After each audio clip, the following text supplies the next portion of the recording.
شيء في الأرض ولا في السماء ما شاء الله كان كما شاء كان في الوقت الذي شاء على الوجه الذي شاء من غير زيادة ولا نقصان ولا تقدم ولا تأخر لكم ميعاد يوم لا تستأخرون عنه ساعة ولا تستقدمون وما لم يشاء لم يكن أعلم أن الله على كل شيء قدير وأن الله قد أحاط بكل شيء علما وأشهد أن لا إله إلا الله وحده لا شريك له وأشهد أن سيدنا ومولانا محمدا عبده ورسوله أما بعد أعوذ بالله من الشيطان الرجيم بسم الله الرحمن الرحيم وكذلك جعلناكم أمة وسطا لتكونوا شهداء على الناس ويكون الرسول عليكم شهيدا وقال النبي صلى الله تعالى عليه وسلم إياكم والغلو في الدين فإنه أهلك من كان قبلكم الغلو في الدين أو كما قال صلی اللہ تعالی علیہ وسلم.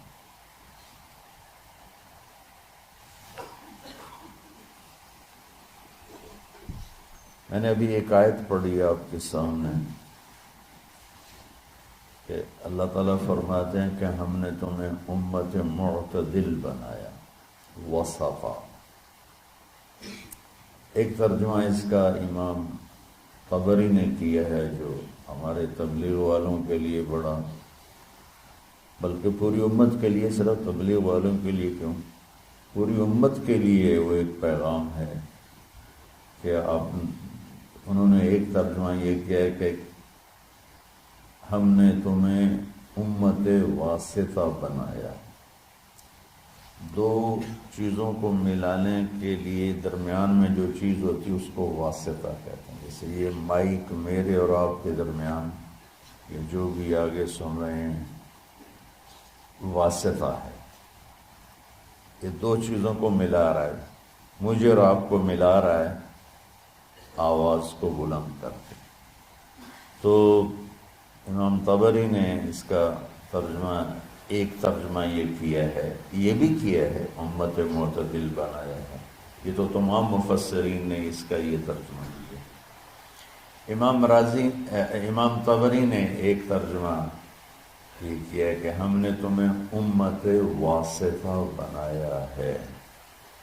جیسے پہلے انبیاء آتے تھے اور وہ واسطہ ہوتے تھے اللہ اور بندوں کے درمیان، کہ لوگ اللہ کو نہیں جانتے تو ایک نبی آتا ہے، رسول آتا ہے، وہ لوگوں کو اللہ کا تعارف کرواتا ہے اور اللہ سے ان کو ملا دیتا ہے، اللہ کے سامنے انہیں جھکا دیتا ہے اور انہیں صراط مستقیم پہ کھڑا کر دیتا ہے.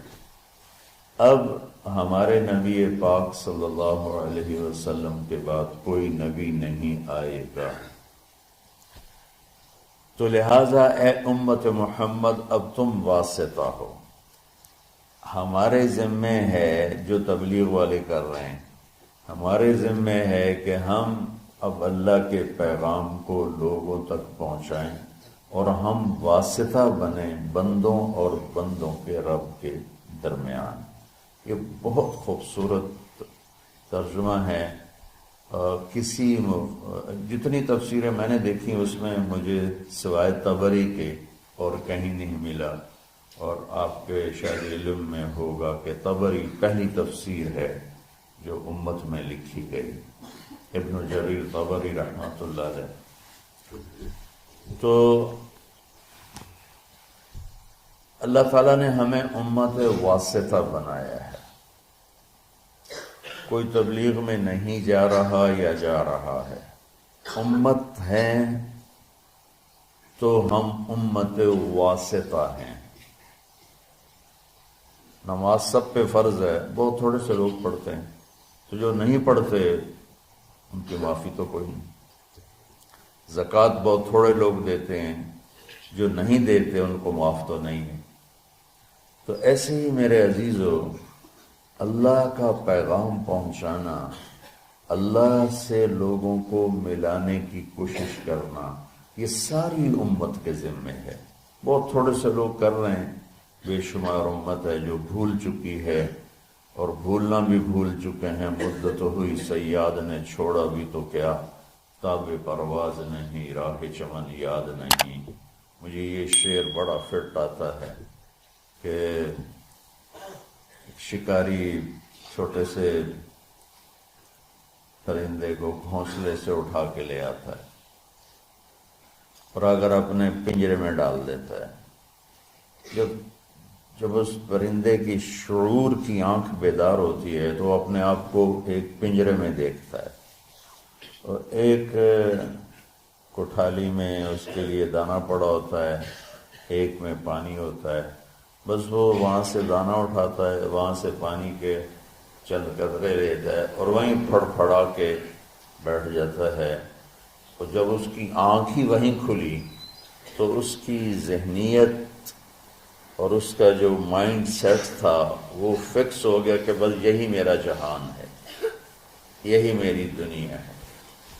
تو وہ پرندہ جوان ہو گیا، تو شکاری نے ایک دن دروازہ کھولا پنجرے کا، کہا اپنے چمن کو لوٹ جا، اپنے جنگل کو لوٹ جا۔ تو وہ آگے کہتا ہے تاب پرواز نہیں، مجھ سے تو اڑا ہی نہیں جاتا، اور اگر میں اڑ بھی جاؤں تو راہ چمن یاد نہیں، مجھے تو یاد نہیں تم مجھے کہاں سے لائے ہو، تو میں کدھر جاؤں، اور میں نے اتنے ہی رہن دے۔ تو اس وقت امت محمد صلی اللہ علیہ وسلم دکانوں کے پنجرے میں، فیکٹریوں کے پنجرے میں، میلوں کے پنجرے میں، زراعت کے پنجرے میں، کاروبار زندگی کے پنجرے میں ایسی بند ہوئی ہے، بس صبح گھر سے اپنے کام پر، کام سے گھر پر، گھر سے دکان پر، دکان سے گھر پر، یہ سارا ماحول ہے۔ اب جب انہیں کہتے ہیں کہ بھائی تمہیں اپنے چمن کو لوٹو، تمہیں تو دنیا میں اللہ کا پیغام سنانا ہے، تو کہتے ہیں تاب پرواز نہیں راہ چمن یاد نہیں۔ تو آج جو میں تھوڑی بات کرنا چاہتا ہوں وہ دوسرے معنی پر ہے۔ وَكَذَلِكَ جَعَلْنَاكُمْ أُمَّةً وَسَطًا، ہم نے تمہیں امت معتدل، درمیان والی امت بنائی۔ اچھا، یہ جو آیات کی نمبرنگ ہوئی ہے یہ بہت بعد میں ہوئی ہے۔ اللہ کے نبی کے دور میں یہ آیات کو نمبر نہیں لگے ہوئے تھے، اور اس طرح ایک ایک آیت الگ نہیں کی گئی تھی۔ بعد کے علماء نے اپنی محنت کوشش سے یہ آیات کا عدد تعداد مقرر کیا۔ سورہ بقرہ کی 286 آیات ہیں۔ امتاً وسطا، درمیان والی امت۔ جب علماء سورہ بقرہ کی آیات بنا رہے تھے تو ان کے سامنے تو پیچھے سے چلے آ رہے ہیں، امتاً وسطا ان کے سامنے تو اس وقت آیا جب وہ یہاں پہنچے تو یہ بڑی حیرت اور قدرت خداوندی کی یہ ایک تصویر ہے کہ وَكَذَلِكَ جَعَلْنَاكُمْ أُمَّةً وَسَطًا، آیت نمبر 146 ہے، اور 146 وسط 286 ہے۔ 146 جمع 146 کتنے ہو گئے؟ ہاں مولیانو حساب تھوڑا ہی عمدہ ہے۔ ہاں کتنے ہو گئے؟ 200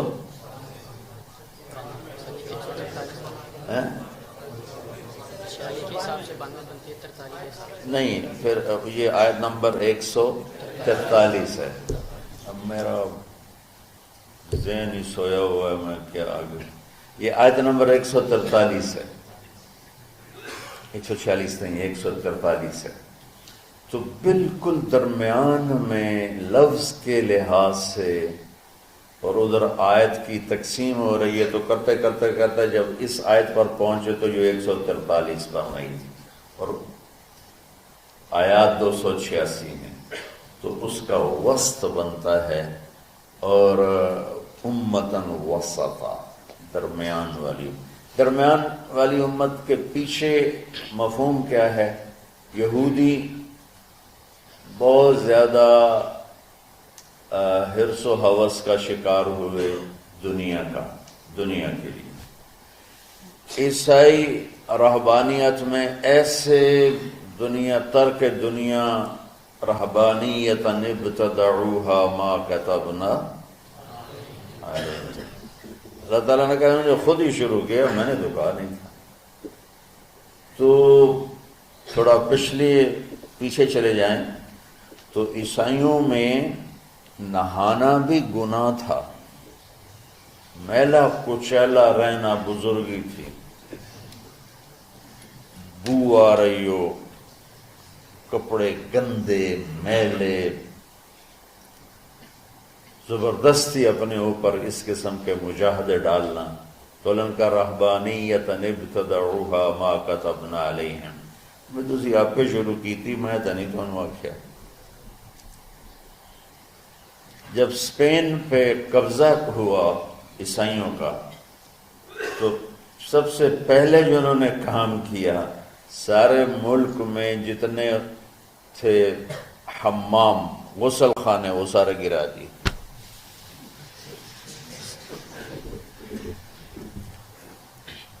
1970 تک انگلینڈ میں 1970 کو زیادہ کسی گھر میں غسل خانہ نہیں ہوتا تھا، ٹوائلٹ نہیں ہوتا تھا. باہر بنے ہوتے تھے جہاں کچھ چند پینیاں دے کے اس میں وہ اپنی ضرورت سے فارغ ہوتے تھے. کسی سے نہانا ہو تو نہاتے تھے. جب نئی جدید تعلیم آئی تو پھر یہ ان کے اندر تبدیلی آئی. ورنہ گندے رہنا، میلے کچلے رہنا، شادی نہیں کرنی، دنیا سے بیزاری کے مختلف طریقے، اپنے آپ کو تکلیف دینا، یہ بزرگی کی شان سمجھا جاتا تھا. تو اسپین پہ جب قبضہ ہوا عیسائیوں کا، تو سب سے پہلے انہوں نے 2 کام کیے. ایک سارے غسل خانے حمام توڑ دیے، اور جتنے کتب خانے تھے سارے جلا دیے. لاکھوں کتابوں کے ذخیرے تھے اسپین میں علماء کے. علامہ قرطبی جیسے، ابن عربی جیسے جہاں پیدا ہوئے ہوں، بقی ابن مخلد جیسے جہاں پیدا ہوئے ہوں. ان کا میں وہ قرطبہ کی جامع مسجد دیکھنے گیا تو بس میری آنکھ نہیں، میرا دل رو رہا تھا، دل کے آنسو نکل رہے تھے کہ وہ مسجد جس میں 700 سال قال اللہ وقال الرسول چلتا رہا، وہاں درمیان میں گرجا بنا ہوا تھا اور بت ہر طرف رکھے ہوئے تھے. اور ایک بہت بڑی تصویر لگی ہوئی تھی جس میں ابو عبداللہ جو آخری بادشاہ تھا غرناطہ کا، وہ فرڈینینڈ جس نے غرناطہ فتح کیا اس کو چابیاں پیش کر رہا تھا. اور اس کی بیوی ملکہ ازابیلا اور فرڈینینڈ، یہ دونوں ایسے کھڑے ہیں، اور ابو عبداللہ وہ تصوراتی خاکہ تھا، وہ یوں غرناطہ شہر کی چابیاں پیش کر رہا ہے. یعنی بہت ہائی لائٹ کر کے بہت بڑی تصویر لگائی ہوئی.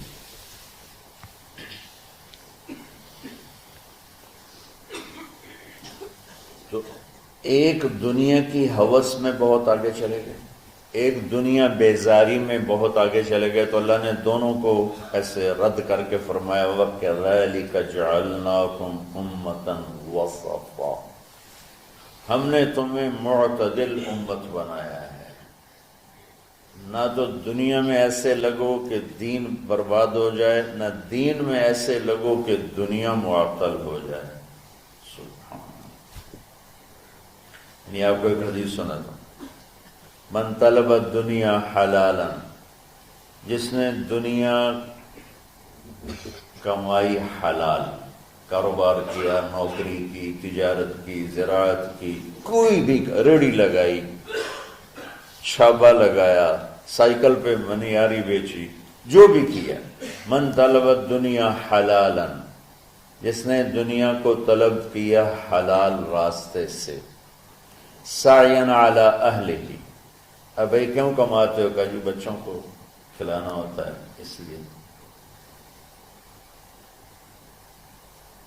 تعطفا علی جارہ، کیوں کماتے ہو؟ کہا جی کچھ اللہ کے غریب بندے ہوتے ہیں ان پر خرچ کرتا ہوں۔ استعفافا عن المسألہ، کیوں کماتے ہو؟ کہا جی کسی سے سوال نہ کرنا پڑے۔ تو چار باتیں میرے نبی فرما رہے ہیں، رزق حلال کمایا، بچوں پر خرچ کرنے کے لیے کمایا، غریبوں پر خرچ کرنے کے لیے کمایا، اور سوال سے بچنے کے لیے کمایا۔ اس میں کوئی نماز، روزہ، حج، زکوٰۃ، تہجد، تبلیغ، جہاد کا کوئی ذکر ہے نہیں ہے۔ اچھا، جس نے ان چار شرطوں کے ساتھ دنیا کو کمایا تو کیا ہوگا بھائی؟ تو فرمایا لقی اللہ یوم القیامہ ووجہہ مثل القمر لیلۃ البدر، قیامت کے دن یہ اللہ کے دربار میں ایسے پیش ہوگا کہ اس کا چہرہ 14ویں رات کے چاند کی طرح چمک رہا ہو۔ اللہ نے ہمیں ایسا دین عطا فرمایا۔ حضرت سعد بن معاذ رضی اللہ تعالیٰ عنہ آپ کی محفل میں بیٹھے ہوئے تھے، تو وہ دہاڑی کرتے تھے، مزدوری کرتے تھے اپنے باغ میں خود ہی۔ تو آپ کے ان کے ہاتھوں پہ نظر پڑی تو ہاتھوں میں مزدوروں کے نا ہاتھ سخت ہو جاتے ہیں، بہت ہارڈ ہو جاتے ہیں، وہ کسی چلا چلا کے ہاتھوں سے کام کرتے۔ تو آپ نے دیکھا تو ان کے ہاتھ بڑے سخت۔ آپ نے ان سے پوچھا سعد یہ تیرے ہاتھوں کو کیا ہے؟ کہ یا رسول اللہ خود ہی مزدوری کرتا ہوں بچوں کا پیٹ پالنے کے لیے، تو وہ کام کرتے کرتے میرے ہاتھ ایسے ہو گئے ہیں۔ ٹھیک ہے، تہجد پڑھتے پڑھتے میرے ہاتھ ایسے ہو گئے ہیں، ذکر کرتے کرتے، روزے رکھتے رکھتے، حج کرتے کرتے، عمرے کرتے کرتے، یہ بہت بڑے اعمال ہیں، میں ان کی کوئی تضحیق نہیں کر رہا ہوں، نفی نہیں کر رہا ہوں، دین کے کسی عمل کو چھوٹا نہیں سمجھنا چاہیے، لیکن ایک مائنڈ سیٹ بن چکا ہے ہمارے ہاں کہ بس یہی دینداری ہے۔ یہ کوئی عمرے کر رہا ہے، کوئی حج کر رہا ہے، کوئی دیگیں چڑھا رہا ہے، تو اس کو دینداری ہے بھی صحیح، اس میں کوئی شک نہیں، ہے بھی صحیح، لیکن ادھوری دینداری ہے۔ مکمل دینداری بنتے جب اس کے ساتھ دنیا کے معاملات اور اخلاقیات درست ہوتے ہیں، پھر جا کے وہ مکمل دین بنتا ہے۔ تو آپ نے دیکھو میری طرف، آپ نے سعد کا ہاتھ یہاں سے پکڑا اور سب کو دکھا کے اس کو بوسہ لیا، پھر ان کا ہاتھ یوں دکھا کے فرمایا کہ بچوں کو حلال کھلاتے ہوئے، حلال حلال حلال، رشوت، سود، چوری، ڈاکہ، حرام، یہ نہیں، حلال، بچوں کو حلال کھلاتے ہوئے جو ہاتھ ایسا ہو جاتا ہے اس پہ جہنم کی آگ حرام ہو جاتی ہے۔ وَكَذَلِكَ جَعَلْنَاكُمْ، بولو، امتاً وسطا، کہ ہم نے تمہیں معتدل، اعتدال والی دنیا امت بنایا ہے، نہ دنیا میں ایسے لگو کہ دین برباد ہو جائے، نہ دین میں ایسے لگو کہ دنیا معطل ہو جائے۔ اس لیے میں نے ایک حدیث پڑھی تھی، آپ نے فرمایا کہ دین میں غلو سے بچنا۔ غلو مطلب کہ اس طرح لگنا کہ بچوں کا پتہ نہیں، بیوی کا پتہ نہیں، گھر کا پتہ نہیں، کام کا پتہ نہیں۔ یہ عیسائیت میں تو بزرگی ہے، ہمارے دین میں بزرگی نہیں ہے۔ یہ انتہا پسندی ہے۔ یہ تمہید آپ سوچ رہے ہوں گے کہ مولوی صاحب کدھر جا رہے ہیں. میں 15 شعبان کے حوالے سے بات کچھ کرنا چاہتا تھا اور کچھ رمضان کے حوالے سے. 15 شعبان کی رات میں ہمارے ملکوں میں جو ہمارے عجمی ملک ہیں اس میں وہ کچھ ہو رہا ہے جو نہ میرے نبی نے کیا، نہ صحابہ نے کیا، نہ تابعین نے کیا. عجیب و غریب عبادات گھڑ لی ہیں، عجیب و غریب اس کے اعمال بنا لیے ہیں اپنی طرف سے، اور مسجدیں بھری ہوتی ہیں اور روشنیاں لگی ہوتی ہیں اور آتش بازی ہو رہی ہوتی ہے. میرے نبی نے اس رات کی فضیلت بتائی، عمل کوئی نہیں بتایا. جیسے یہاں کوئی صلاۃ تسبیح کی جماعت کرا رہے ہوتے ہیں، کوئی اجتماعی تہجد پڑھ رہے ہوتے ہیں، کوئی دیگیں چڑھا رہے ہوتے ہیں، کوئی آتش بازی کر رہے ہوتے ہیں، تو وہ اس میں اتنا غلو ہو گیا ہے کہ یہ بھی ٹھیک نہیں. اور کچھ علماء نے اس کے رد میں اس کا اتنا انکار کیا ہے کہ اس رات کی کوئی فضیلت ہے ہی نہیں، یہ بھی ٹھیک نہیں. اس بیچ کا راستہ. اس رات کی فضیلت میں جتنی احادیث ہیں وہ ضعیف ہیں، لیکن اتنی کثرت سے ہیں کہ ان سب کا مل کر جمع ہو کر کم از کم وہ حسن لغیر ہی تک تو پہنچ جاتی ہیں. اور ابن عثیمین رحمۃ اللہ علیہ نے بھی یہ لکھا ہے کہ زیادہ سے زیادہ ان احادیث کے مجموعے سے، چونکہ اگرچہ ضعیف ہیں لیکن کافی زیادہ ہیں، تو وہ حسن لغیر ہی تک پہنچ جاتی ہے. تو حسن لغیر ہی سے کوئی عمل ثابت نہیں ہوتا، عمل ثابت ہوتا ہے صحیح حدیث کے سے. ایک احادیث کی کثرت سے روایات اور ایک امت کا عمل، کہ امت کا بہت بڑا طبقہ صدیوں سے اس رات کا اہتمام کر رہا ہے. لیکن کچھ عرصہ پہلے تک اہتمام تھا دن میں روزہ رکھنا، رات کو کوئی نوافل پڑھ لینا، کوئی 2 چیز زیادہ پڑھ لینا. لیکن اب یہ ڈھول تماشے جو اب شروع ہوا ہے اس کا تو کوئی وجود ہی کوئی نہیں ہے. تو اس رات کو اللہ تعالیٰ نے مبارک بنایا. اور حدیث پاک میں آتا ہے کہ اللہ تعالیٰ اس رات میں ساری دنیا کے لوگوں کی بخشش فرماتا ہے سوائے 5 آدمیوں. 5 کے سوا سب اہل ایمان کی بخشش ہو جاتی ہے. مشرک، المشرک، پہلا مشرک. دوسرا مشاحن، مشاحن کیسے کہتے ہیں؟ دل میں بغض رکھنے والا، کینہ رکھنے والا. تیسرا مسبل ازارہ، اپنے پاجامے شلوار چادر کو ٹخنوں سے نیچے تک لے جانے والا، لیکن ایک شرط کے ساتھ کہ وہ تکبر کی وجہ سے، سستی کی وجہ سے ہے، غفلت کی وجہ سے ہے.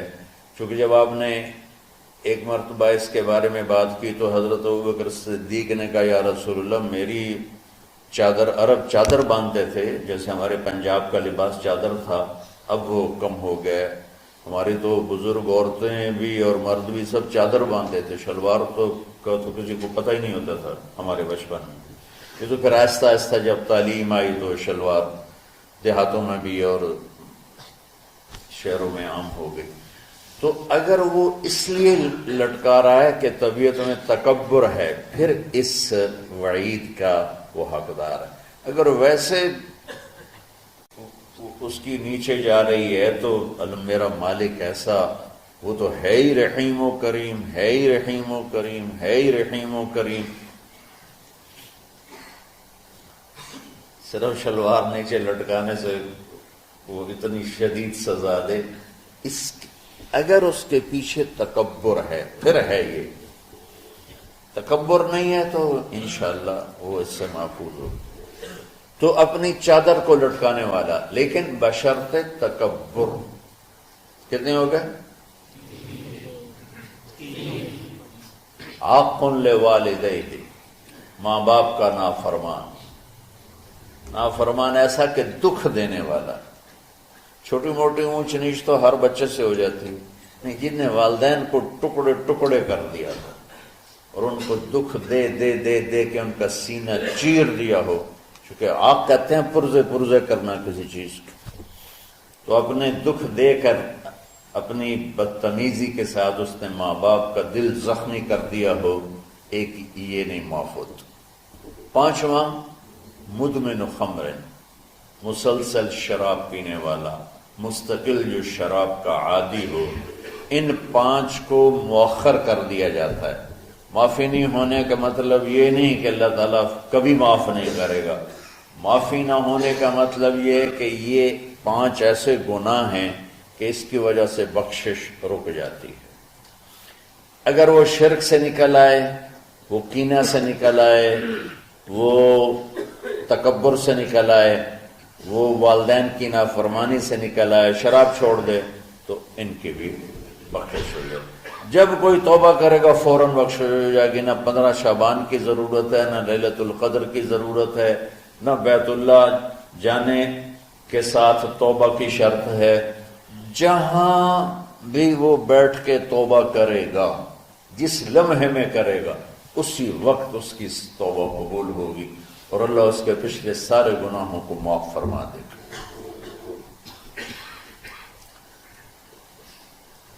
دن کا روزہ، رات کا قیام، زیادہ زیادہ قیام سے مراد نوافل ہیں، کوئی گھر میں پڑھ لے، کوئی مسجد میں پڑھ لے۔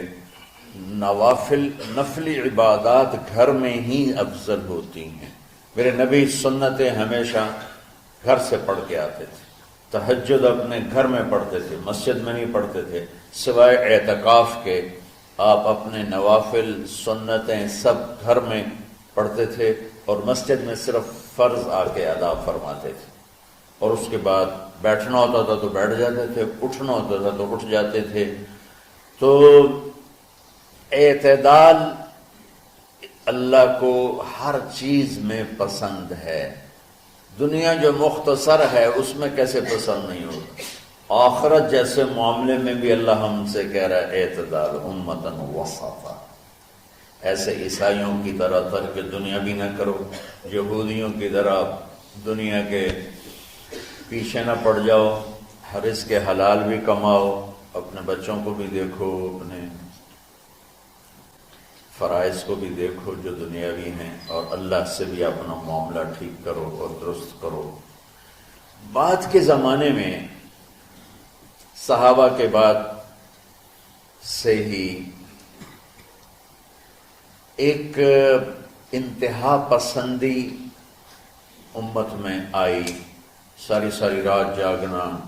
فلاں بزرگ تھے، وہ رسے سے اپنے بالوں کو باندھ لیتے تھے کہ نماز پڑھتے پڑھتے جب نیند آئے اور جھٹکا لگے تو رسے سے بندھے ہوئے بالوں سے اس جھٹکے سے تکلیف ہو اور ان کی آنکھ کھل جائے اور پھر نفلوں میں شروع ہو جائے۔ ایک فلاں بزرگ تھے، وہ اپنے آنکھوں میں نمک کا سرما لگاتے تھے تاکہ آنکھیں جل جائیں، وہ اس میں وہ جلن پیدا ہو جائے اور نیند اڑ جائے۔ یہ ایسے واقعات بھرے پڑے ہیں۔ فلاں بزرگ تھے، انہوں نے 30 سال عشاء کے وضو سے فجر کی نماز ادا کی۔ یہ اپنی جگہ پہ بزرگی ہے، لیکن یہ بھائیو یہ دین ہم پیش نہیں کر سکتے۔ فلاں بزرگ تھے، وہ 30 سال سے ستو کھا رہے تھے کہ روٹی کھانے اور ستو کھانے میں 70 دفعہ سبحان اللہ کا فرق پڑ جاتا ہے، تو روٹی کھائیں تو 70 دفعہ سبحان اللہ کم کہہ سکتے ہیں، اور ستو کھائیں تو 70 دفعہ سبحان اللہ زیادہ کہہ سکتے ہیں۔ تو لہٰذا ان کا مجھے تو 30 سال ہو گئے، میں تو ستو کھا رہا ہوں، میں تو روٹی نہیں کھا رہا۔ یہ دین نہیں ہے، یعنی یہ وہ دین نہیں جو ہم انسانیت کو پیش کر سکتے۔ یہ تو لوگوں کو دوڑانے والی بات ہے۔ اور ایک آدمی ایک بزرگ سے ملنے گیا تو وہ نوافل پڑھ رہے تھے، وہ ظہر سے عصر تک نفل پڑھتے رہے، وہ ان کے انتظار میں بیٹھا رہا، پھر عصر سے مغرب تک وہ مراقبہ کرتے رہے، وہ انتظار میں بیٹھا رہا، پھر مغرب سے عشاء تک وہ نفل پڑھتے رہے، وہ بیچارہ انتظار کرتا رہا، پھر عشاء کے بعد پھر نفل شروع کیے تو تہجد تک نفل پڑھتے گئے اور وہ بیچارہ پیچھے بیٹھا ہوا۔ تو تہجد کے آخر میں ان کی مصطلح پہ بیٹھے بیٹھے ایسے اونگ آ گئی، تو یوں جھٹکا لگا تو کہا یا اللہ میں اس آنکھ سے پناہ مانگتا ہوں جو سونے سے اس کا دل ہی نہیں بھرتا۔ اور پھر اس کے بعد فجر کی نماز پڑھ کے اشراق تک بیٹھے رہے، پھر اشراق پڑھے، اخیر وہ بیچارہ اٹھی کے واپس آ گیا، لگتا ہے نام ویل ہی کوئی نہیں۔ تو وہ اس نے کسی سے پوچھا کہ یہ بزرگ کب سے یہ کر رہے ہیں؟ کہ پچھلے 30 سال سے کر رہے ہیں۔ یہ راہبانیت کی شکل ہے، یہ وہ دین نہیں جو ہم لوگوں کو پیش کریں گے تو وہ کہیں گے واہ واہ واہ واہ کیا دین ہے بھائی، قبول کرو۔ یہ ایک قسم کا غلو آیا۔ میں ایک حدیث سناتا ہوں، بخاری شریف میں بھی ہے، مجھے اب ہر شے بھول گئی، لیکن وہ ہے نہی الغلو، اس طرح کر کے آپ لوگ زیادہ جانتے ہوں گے جو پڑھ رہے ہیں کہ غلو سے نہیں۔ حدیث آپ کو سب کو یاد ہوگی کہ 3 صحابہ آئے اللہ کے نبی کے گھر اور پوچھا کہ اللہ کے نبی رات کیسے گزارتے ہیں؟ تو گھر والوں نے کہا سوتے بھی ہیں، جاگتے بھی ہیں، کھاتے بھی ہیں۔ تو وہ تینوں آپس میں کہنے لگے وہ تو نبی ہیں، سوئیں بھی تو کوئی بات نہیں، اور شادی ہے کوئی بات نہیں، ہم تو نبی نہیں، ہمیں تو کچھ کرنا چاہیے۔ ایک نے کہا کہ میں ساری زندگی روزہ نہیں چھوڑوں گا، ایک نے کہا کہ میں ساری زندگی سوؤں گا نہیں، ایک نے کہا میں ساری زندگی شادی نہیں کروں گا۔ تو دیکھنے میں تو واہ واہ کیا بڑی بزرگی ہے بھائی، بڑے بزرگ ہیں۔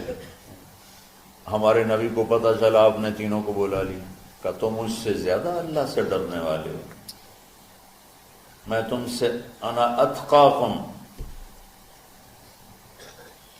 یا اخشاکم، الفاظ آپ لوگوں کو زیادہ یاد ہوں گے لیکن مفہوم میں صحیح پیش کر رہا ہوں۔ آپ نے کہا میں تم سے زیادہ اللہ کو جانتا ہوں، تم سے زیادہ اللہ سے ڈرتا ہوں، میں سوتا بھی ہوں، میں کھاتا بھی ہوں، میں روزے بھی رکھتا ہوں، میں چھوڑ بھی دیتا ہوں، میری بیویاں بھی ہیں، میں اپنی بیویوں کے پاس بھی جاتا ہوں۔ تم دین میں غلو سے بچو، پہلے امتوں کو ہلاک کر لیا دین میں غلو۔ دنیا میں غلو یعنی انتہا پسندی، ایکسٹریمسٹ ہونا، دنیا ہو یا دین ہو، دونوں میں اعتدال بچو، اللہ تعالیٰ کو پسند ہے۔ تو شعبان کے حوالے سے ایک علماء کا طبقہ اتنا رد میں گیا کہ ایسی نفی کر دی کہ جیسے ہے ہی کچھ نہیں، یہ بھی غلط ہے۔ ایک طبقہ وہ ہے جو پتہ نہیں کیا کچھ کرتا ہے شب برات کے نام پر، وہ بھی غلط۔ ساری حدیثوں کو ملا کر روزہ اور رات کا قیام، کہ رات کو اٹھ کے کچھ اللہ کو یاد کر۔ اب اس آیت میں بعض مفسرین سے غالباً بھول ہوئی، حامیم والکتاب المبین انا انزلناہ فی لیلۃ مبارکۃ انا کنا منذرین فیہا یفرق کل امر حکیم امرا من عندنا انا کنا مرسلین۔ یہ لیلۃ القدر ہے، انا انزلناہ فی لیلۃ مبارکۃ، یہاں دوسرا لیلہ مبارک رات میں ہم نے قرآن کو اتارا۔ دوسری آیت کو جوڑو، انا انزلناہ فی لیلۃ القدر، ہم نے قرآن کو لیلۃ القدر میں اتارا۔ تو وہ آیت اس آیت کا ترجمہ کر رہی کہ لیلۃ مبارک سے مراد لیلۃ القدر ہے، 15 شعبان نہیں۔ لیکن بعض مفسرین جو بڑے لوگ ہیں، لہذا ہم سب کا ادب احترام کرتے ہیں، لیکن رائے کا اختلاف وہیں بڑے علماء میں ہی ہے، تو اسی کو میں آپ کے سامنے نقل کر رہا ہوں، کوئی اپنی رائے نہیں دے رہا ہوں۔ تو ان سے یہ صاف ہو گیا کہ انہوں نے اس کو 15 شعبان بنا دیا۔ یہ 15 شعبان کی رات نہیں ہے، یہ لیلۃ القدر ہے، کہ جس میں وہ پورے سال کے احکام اعلان کر دیے جاتے ہیں، وہ شب قدر ہے۔ اس میں بھی معافی ہوتی ہے، اس میں بھی معافی ہوتی ہے، لیکن شب قدر تو قرآن سے، صحیح احادیث سے ثابت ہے، اور شعبان کی رات ضعیف حدیثوں سے ثابت ہے، لیکن کثرت حسن لغیرہ ہی اور امت کا عمل اس میں بہت بڑی گنجائش پیدا کرتا ہے۔ تو جو بچہ روزہ رکھنا چاہے ضرور رکھے، جو رات کو اٹھنا چاہے ضرور اٹھے، لیکن وہ اتنا نہ اٹھے کہ صبح سبق میں سویا پڑا ہو، تو ایسی عبادت نہیں چاہیے کہ آپ اپنے طلب علم جو فرض ہے اس میں آپ سوئے پڑے ہوں تو تمہارے خراٹوں سے سبق بھی متاثر ہو رہا ہو۔ تو اعتدال بچوں، ہر چیز میں اعتدال۔ تو اس میں یہ جو 5 ہیں، ایک مشرک، ایک مشاحن۔ مشاحن کون ہے؟ جو دل میں کینہ بغض رکھتا ہے۔ اب میں کہاں سے آنسو لاؤں اس بات پر رونے کے لیے کہ ایک تو دنیا داروں کا بغض کینہ ہے آپس کی لڑائیوں سے، لیکن یہ جو دیندار ایک دوسرے سے بغض، اس قدر بغض رکھتے ہیں کہ کافر بنائے بیٹھے ہیں، ایک دوسرے کو سلام کا جواب نہیں دیتے، جنازے میں نہیں شریک ہوتے۔ اس کا جرم واپس جاتا ہے تاجروں کو نہیں، حکمرانوں کو نہیں، خطیبوں کو، نادان، ہر خطیب نہیں، نادان خطیبوں کو، جو ہر مکتبہ فکر میں موجود ہیں، جو اس شدت کے ساتھ اوروں کی نفی کرتے ہیں اور اپنے آپ کو صحیح کہتے ہیں کہ جیسے باقی سب جہنمی ہیں، سب کافر ہیں، اور صرف ہم ہی صحیح ہیں اور ہم ہی جنت میں جائیں گے اور کوئی جنت میں نہیں جائے گا۔ تو جو کہ اس میڈیا کے ذریعے سے بہت سی امت سن رہی ہے، تو میں دیکھو بچوں ہاتھ جوڑتا ہوں اللہ کے واسطے، دین پیش کرنا، کافر کافر کے نعرے مت لگانا، اور یہ کافر وہ کافر، یہ کافر وہ کافر۔ اللہ بڑا کریم ہے۔ من کان آخر کلامہ لا الہ الا اللہ۔ یہ مولانا شاہد صاحب کے بھائی ساری زندگی کمیونسٹ رہے، ساری زندگی، اور دین سے بیزاری اور دینداروں سے نفرت، اور مرنے سے پہلے 3 دفعہ کلمہ پڑھا، چند دن پہلے ان کا انتقال ہوا ہے۔ تو اللہ کو کون سا عمل ایسا پسند آیا ہوا تھا کہ ایمان کو باقی رکھا؟ وہ دین سے نفرت کا اظہار کر رہے ہیں، دینداروں سے نفرت کا اظہار کر رہے ہیں، کتابیں لکھی ہیں، لیکن ایمان والی ماں نے جنم دیا تھا، دودھ پلایا تھا، اور بچپن میں کلمہ بھی پڑھتے تھے، نمازیں بھی سیکھی ہوں گی، قرآن بھی پڑھا ہوگا۔ اس کے بعد ساری زندگی کمیونسٹ رہے۔ کون سی نیکی اللہ کو پسند تھی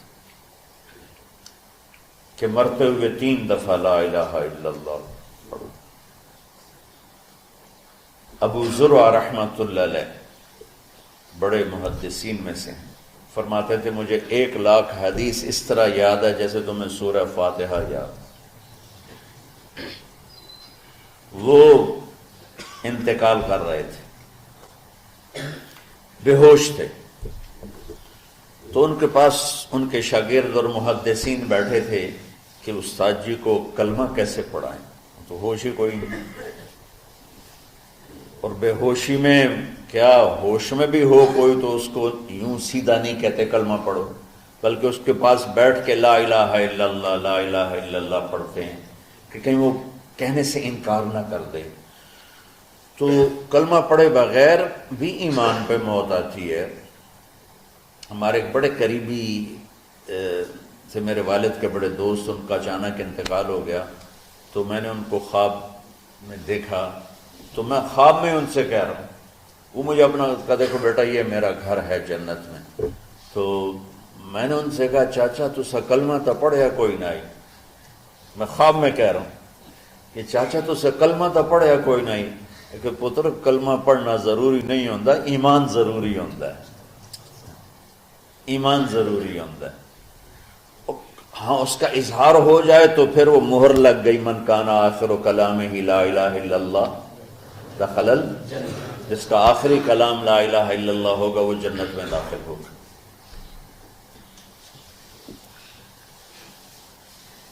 باقی ایمان پہ خاتمہ، اچانک موت ہو جاتی ہے، پتہ ہی نہیں چلتا، بے ہوشی میں موت آتی ہے، کچھ بولا ہی نہیں جاتا ہے، تو اصل بخشش تو ایمان پہ خاتمہ ہے اللہ کے فضل و کرم سے۔ لیکن جو یوں کھل کے کہے گا تو وہ تو اوروں کو گواہ بنا گیا۔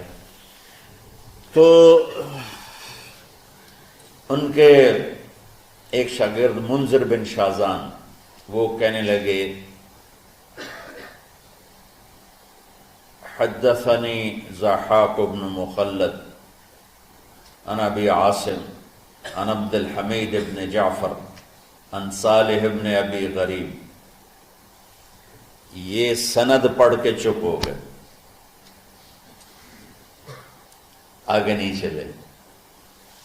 تو ابو حاتم بیٹھے تھے، وہ بولے اونچی آواز میں، اور وہ ابو زرع بے ہوش پڑے ہوئے، حدثنی بندار عن ابی عاصم عن عبد الحمید بن جعفر عن صالح بن ابی غریب، اور خاموش ہو گئے۔ سبحان اللہ، وہ شخصیت بے ہوش پڑی ہے لیکن ساری زندگی حدیث پڑھائی ہے، کانوں میں آواز تو جا رہی ہے، دماغ اس کو کیچ نہیں کر رہا، لیکن لاشعور بے ہوش نہیں ہوتا، شعور بے ہوش ہوتا ہے۔ وہ لاشعور میں پہنچتی ہے اور شعور کو بیدار کیے بغیر ان کی زبان کو چلاتی ہے۔ انہوں نے بے ہوشی میں کہا حدثنی ابو عاصم، یہ ایک واسطہ اوپر ہیں ابو زرع ان سب سے، بندار عن ابی عاصم، ضحاک عن ابی عاصم، تو انہوں نے فرمایا حدثنی ابو عاصم عن عبد الحمید ابن جعفر عن صالح ابن ابی غریب۔ یہاں باقی دو خاموش ہو گئے تھے، وہ آگے چلے، عن کثیر ابن مرۃ الحضرمی عن معاذ ابن جبل رضی اللہ عنہ قال قال رسول اللہ صلی اللہ علیہ وسلم من کان آخر کلامہ لا الہ الا اللہ دخل الجنہ، او قال حرمہ اللہ علی النار، اور ساتھ ہی جان نکل گئی۔ کہ سند وہ آدھی پڑھ کے خاموش ہو گئے تھے، یہ آگے پڑھتے پڑھتے پڑھتے پڑھتے اللہ کے نبی تک پہنچ کے فرمایا کہ میرے نبی نے فرمایا کہ جس کا آخری کلام لا الہ الا اللہ ہوگا وہ جنت میں داخل ہوگا، یا اللہ اس پہ جہنم کو حرام کر دے گا۔ تو میرے عزیزو، اللہ کے واسطے تمام مکاتب فکر کے مسلمانوں سے اپنے دل کو بغض سے پاک کرو، کینہ سے پاک کرو، حسد سے پاک کرو، نفرت سے پاک، اختلاف کرو۔ میری ایک رائے ہے لیکن میں کبھی ممبر پر اپنی رائے پیش نہیں کرتا ہوں، خاص طور پر عقائد، اعمال، ترجیحات کے بارے میں میں دین پیش کرتا ہوں۔ رفع یدین کرنے کی بھی حدیثیں موجود ہیں، نہ کرنے کی بھی موجود ہیں، اور لڑی جاندے دونوں پاسا دے مناظر لڑی جاندے، لڑی اور اللہ دا واسطہ ہی نہیں، دنیا برباد ہو گئی، دونوں رفع یدین نہیں پئی۔ کرو افضل ہے، یہ افضل کی بات چل، نہ کرو افضل ہے۔ ہم جو نہیں کرتے تو ہم کہتے ہیں کہ افضل ہے نہ کرنا، کرنا چاہو تو کر لو، کوئی مسئلہ نہیں۔ اور جو کہتے ہیں کرنا ہے وہ بھی کہتے ہیں افضل ہے کرنا، نہ کرو تو کوئی۔ یہ امت برباد ہو رہی ہے، یہ چھوٹی چھوٹی باتوں پہ مناظرے ہو رہے ہیں۔ میں نے ایک مناظرہ سنا تو مجھے بڑی تکلیف ہوئی ہے، اس پر سوشل میڈیا پر رفع یدین پہ ہو رہا تھا، ادھر دیوبندی تھے، ادھر اہل حدیث سے، اور لڑی جاندے لڑی، اخیر مناظرہ ہوتا ہے ایک دونوں گالی کٹ کے اٹھی جاندے۔ یہ امت برباد ہو رہی۔ ہمارے علاقے میں سنپال قوم ہے، راجپوتوں کی ایک شاخ ہے، تو اس میں ایک مار پلوان سنپال تھے، ان کا وزن ماشاءاللہ صرف 8 من تھا۔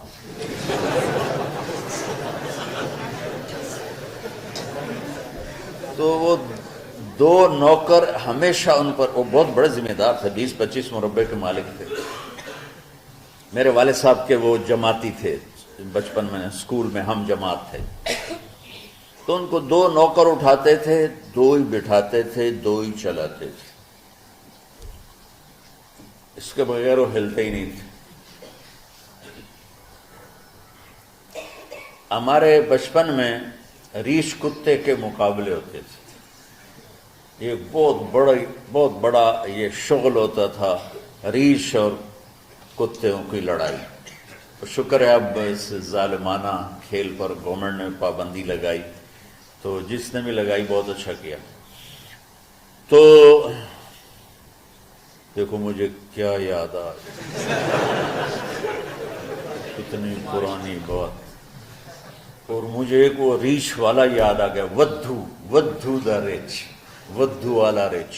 وہ بہت بڑا ریچھ تھا، کھڑا ہوتا تھا تو پورے آدمی کے برابر اس کا قد ہوتا تھا. میری آنکھوں کے سامنے وہ کھڑا ہوتا. تو ریچھ 2 طرح لڑتے تھے، میں آنکھوں دیکھا بتا رہا ہوں. ایک وہ جیسے ودھو دا ریچھ جڑائی، وہ کھڑا ہو جاتا تھا اور آنے والے کتوں کو تھپڑ مارتا تھا. ٹھو کتا وہ گیا، ادھر ٹھو کتا وہ گیا.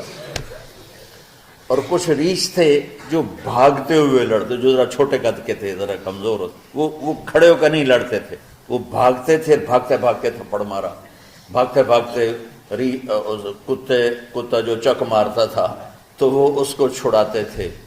تو کبھی کتے جیت جاتے، کبھی ریچھ. کبھی بہت نادر، یعنی بہت کم ایسا ہوتا تھا کہ وہ جو بھاگنے والے ریچھ ہوتے تھے نا، ان کا رسہ کھل جاتا تھا. تو پھر وہ ریچھ بھاگتا تھا جان بچانے کے لیے. تو مار پلوان رحمت اللہ علیہ،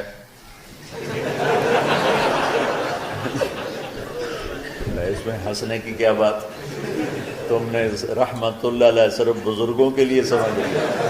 بھائی ہر مسلمان زندہ کو بھی کہہ سکتے ہیں رحمت اللہ علیہ، مردہ کو بھی کہہ سکتے ہیں. یہ ہم نے عجب تقسیم کر دی ہے.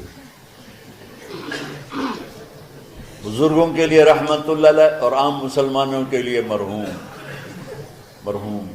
ارے بھائی تم کیوں بخل کرتے ہو؟ رحمت اللہ علیہ دعائی ہے، کسی کو بھی دی جا سکتی ہے. رضی اللہ عنہ بطور دعا ہر مسلمان کے لیے ہے. علیہ السلام بطور دعا ہر مسلمان کے لیے. لیکن یہاں وہ عجیب تقسیم ہو گئی ہے کہ بھائی رضی اللہ، ہاں بطور خبر کہ اللہ ان سے راضی ہو گیا، یہ صرف صحابہ کے لیے ہے کہ کلن وعد اللہ الحسنى. اللہ تعالیٰ نے تقسیم تو کی کہ میرے نبی تیرے صحابہ سارے ایک جیسے نہیں ہیں، لیکن میرا وعدہ ہے سب جنتی ہیں. تو اس لحاظ سے رضی اللہ عنہ، ابو بکر رضی اللہ عنہ بطور خبر صرف صحابہ کے لیے. بطور دعا میں اپنے باپ کے لیے بھی کہہ سکتا ہوں، اپنی ماں کے لیے بھی کہہ سکتا ہوں، اور ہر مسلمان کے لیے کہہ سکتا ہوں جو فوت ہو چکا ہے یا جو زندہ ہے، اس کو بھی کہہ سکتا ہوں رضی اللہ عنہ، اللہ تو اس سے راضی ہو. جب ہم اردو میں کہتے ہیں اللہ تم سے راضی، رضی اللہ عنک. تو جو مر گیا ہے اس کو بطور دعا رضی اللہ عنہ کہہ سکتے ہیں، رضی اللہ عنہ کہہ سکتے ہیں، رحمت اللہ علیہ کہہ سکتے ہیں، علیہ السلام کہہ سکتے ہیں، علیہ السلام کہہ سکتے ہیں. لیکن چونکہ مسلمانوں کا ایک طبقہ حضرت کہ مولا علی کو علیہ السلام کہتا ہے، ائمہ اہل بیت کو علیہ السلام کہتے ہیں، تو ہم نے اس پر کاٹا پھیر دیا. ہم نہیں رضی اللہ عنہ. اتنی چھوٹی مولیوں دے دل چڑی طرح ہو گئے. چڑی نہیں، چڑی دے دل تو چھوٹے دل ہو گئے. ظرف ہے، پتہ نہیں کہاں چلا گیا. حالانکہ علم تو وسعت پیدا کرتا ہے. آج کا پڑھنا پڑھانا ایسے دلوں کو تنگ کر کے سکیڑ کے چڑیا سے بھی چھوٹا بنا دے. ارے بھائی ہر کسی کو بطور دعا علیہ السلام کہہ سکتے ہو، علیہ السلام کہہ سکتے ہو. میں بیان کر رہا تھا تو میں یعنی ایسے نجی محفل میں بیان تھا علماء میں، تو بات کرتے کرتے میں نے کہا مولانا مودودی رحمت اللہ علیہ، ان کی ایک جو خدمت ہے کہ انہوں نے یہ پہلے شخص ہیں جنہوں نے دین کو آسان لفظوں میں پڑھے لکھے طبقے تک پہنچائے۔ اس سے پہلے جتنے علماء کی تحریریں ہیں وہ فارسی عربی کے الفاظ سے اتنی بھری ہوئی ہیں کہ کالج سکول کا طبقہ وہ پکڑ نہیں سکتا۔ یہ پہلی شخصیت ہیں جن کی تعلیمات اور جن کی تحریروں نے لوگوں کو متاثر کی۔ یہ ان کا مثبت پہلو ہے۔ انہوں نے دین کو سیاسی رنگ دے دیا، یہ منفی پہلو ہے، اس سے ہمیں اختلاف ہے، لیکن جو انہوں نے خیر کا کام کیا ہے اس کی تو تعریف کرنی چاہیے۔ تو بچوں میں تمہیں کیا بتاؤں کہ پستی کس حد تک پہنچ چکی ہے۔ ایک مولوی صاحب کھڑے ہو گئے میری بات کے بعد، کہنے کہ آپ نے مودودی صاحب کو رحمت اللہ علیہ کیوں کہا ہے؟ رحمت اللہ علیہ تو ناچنے والے کو بھی کہہ سکتے ہیں، شرابی کو بھی کہہ سکتے ہیں، طوائف کو بھی کہہ سکتے ہیں، جو مر گئی رحمت اللہ علیہ رحمت اللہ علیہ، یہ تو دعا ہے۔ کہ یار میرے بچے اتنا بغض تو نہ رکھو کہ کسی مسلمان کے لیے رحمت اللہ علیہ کہنا بھی جرم بن جائے۔ بس یہ اس سے میں جو میں کہنا چاہتا تھا اس کی یہ وضاحت دے رہا ہوں۔ مار پہلوان رحمت اللہ علیہ سے یہ بات چلی، وہ تشریف فرما تھے منجی پہ بیٹھے ہوئے، بدقسمتی سے وہ ریچھ تھا بھاگ کے لڑنے والا، وہ بھاگتے بھاگتے کبھی ادھر بھاگ رہا کبھی ادھر بھاگ رہا، رسہ ٹوٹ گیا۔ رسہ جو ٹوٹا تو ریچھ سیدھا مار پلوان کی چارپائی کی طرف دوڑا۔ اب مار پلوان نے پہلے تو انج ویکھیا بھی اوئے ایک ہی بنی، یہ تو رچھ آ رہا ہے۔ جس آدمی کو 2 نوکر اٹھاتے تھے بٹھاتے تھے، اس نے نوکروں کو نہیں بلایا دیر ہو جائے گی، خود ہی جمپ لگایا اور پیچھے بھاگا۔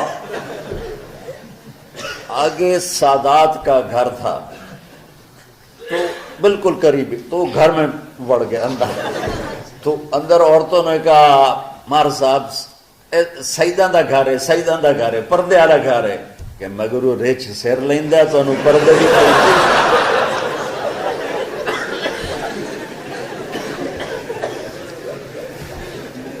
میں سچی بات ہے بچوں، اتنا مجھے دکھ ہوتا درد ہوتا ہے کہ امت تباہ و برباد ہو رہی ہے، مرتد ہو رہے ہیں، دین سے بیزاری کا اعلان کر کھلم کھلا کہہ رہے ہیں میں کسی دین کو نہیں مانتا، اور یہ رفع یدین پہ لڑے ہی جا رہے ہیں۔ 20 تراویح 8 تراویح، 20 تراویح 8 رکعات، 20 رکعات 8 رکعات، سورۃ فاتحہ پڑھنی ہے نہیں پڑھنی ہے۔ یہ وہ کون سے مسائل ہیں جس پہ جنت اور جہنم کا فیصلہ؟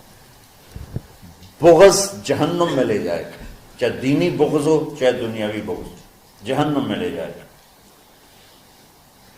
البغض للہ اور چیز ہے، یہ تو بغض لنفس ہی ہے۔ بغض للہ کے لیے مولا علی کا واقعہ کافی، ایسی مثال تاریخ میں دوبارہ ہوں گی میری نظر سے نہیں گزری کہ آپ خیبر کی جنگ میں یہودی سے لڑ رہے ہیں اور اس کو گرا لیا اور اس کو قتل کرنے لگے تو اس نے منہ پہ تھوک دیا۔ سبحان اللہ، اب تو اور زیادہ قتل کرنا چاہیے تھا بے دردی سے، آپ پیچھے ہٹ گئے، کہا آ بھائی دوبارہ، کہنے لگا کیا ہوا؟ کہ تم نے میرے منہ پہ تھوکا نا، تو پہلے میں تمہیں اللہ کے لیے قتل کر رہا تھا، جب تم نے میرے منہ پہ تھوکا تو مجھے ذاتی غصہ آ گیا۔ البغض لنفسی، کہ میں میری تمہاری کوئی دشمنی نہیں، صرف اللہ کے لیے ہے، تو تمہارے تھوکنے سے میرے اندر ذاتی دشمنی پیدا ہوئی، ذاتی غصہ پیدا ہوا، تو یہ قتل اللہ کے لیے نہ ہوتا میری ذات کے لیے ہوتا، لہذا آپ دوبارہ لڑیے۔ کہنے لگا مجھے کلمہ پڑھا دو۔ تو شکر ہے کچھ ماحول بدلا بھی ہے، ہر مکتب فکر میں معتدل لوگوں کی تعداد بڑھ رہی ہے، لیکن ہر مکتب فکر میں ایسے سخت دل اور ایسے متعصب آنکھوں پہ پٹی باندھ کے بیٹھے ہوئے ہیں کہ اپنے سوا کسی کو مسلمان سمجھنا ہی نہیں۔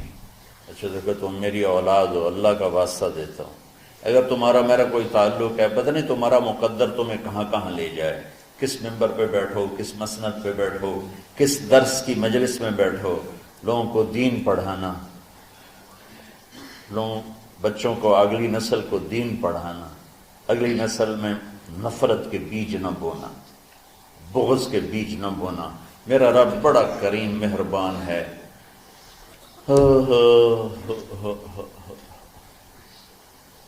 جواد وسیم صاحب آتے رہتے ہیں نا، تو ماشاءاللہ یہ بہت بڑے اداکار تھے اسٹیج کے۔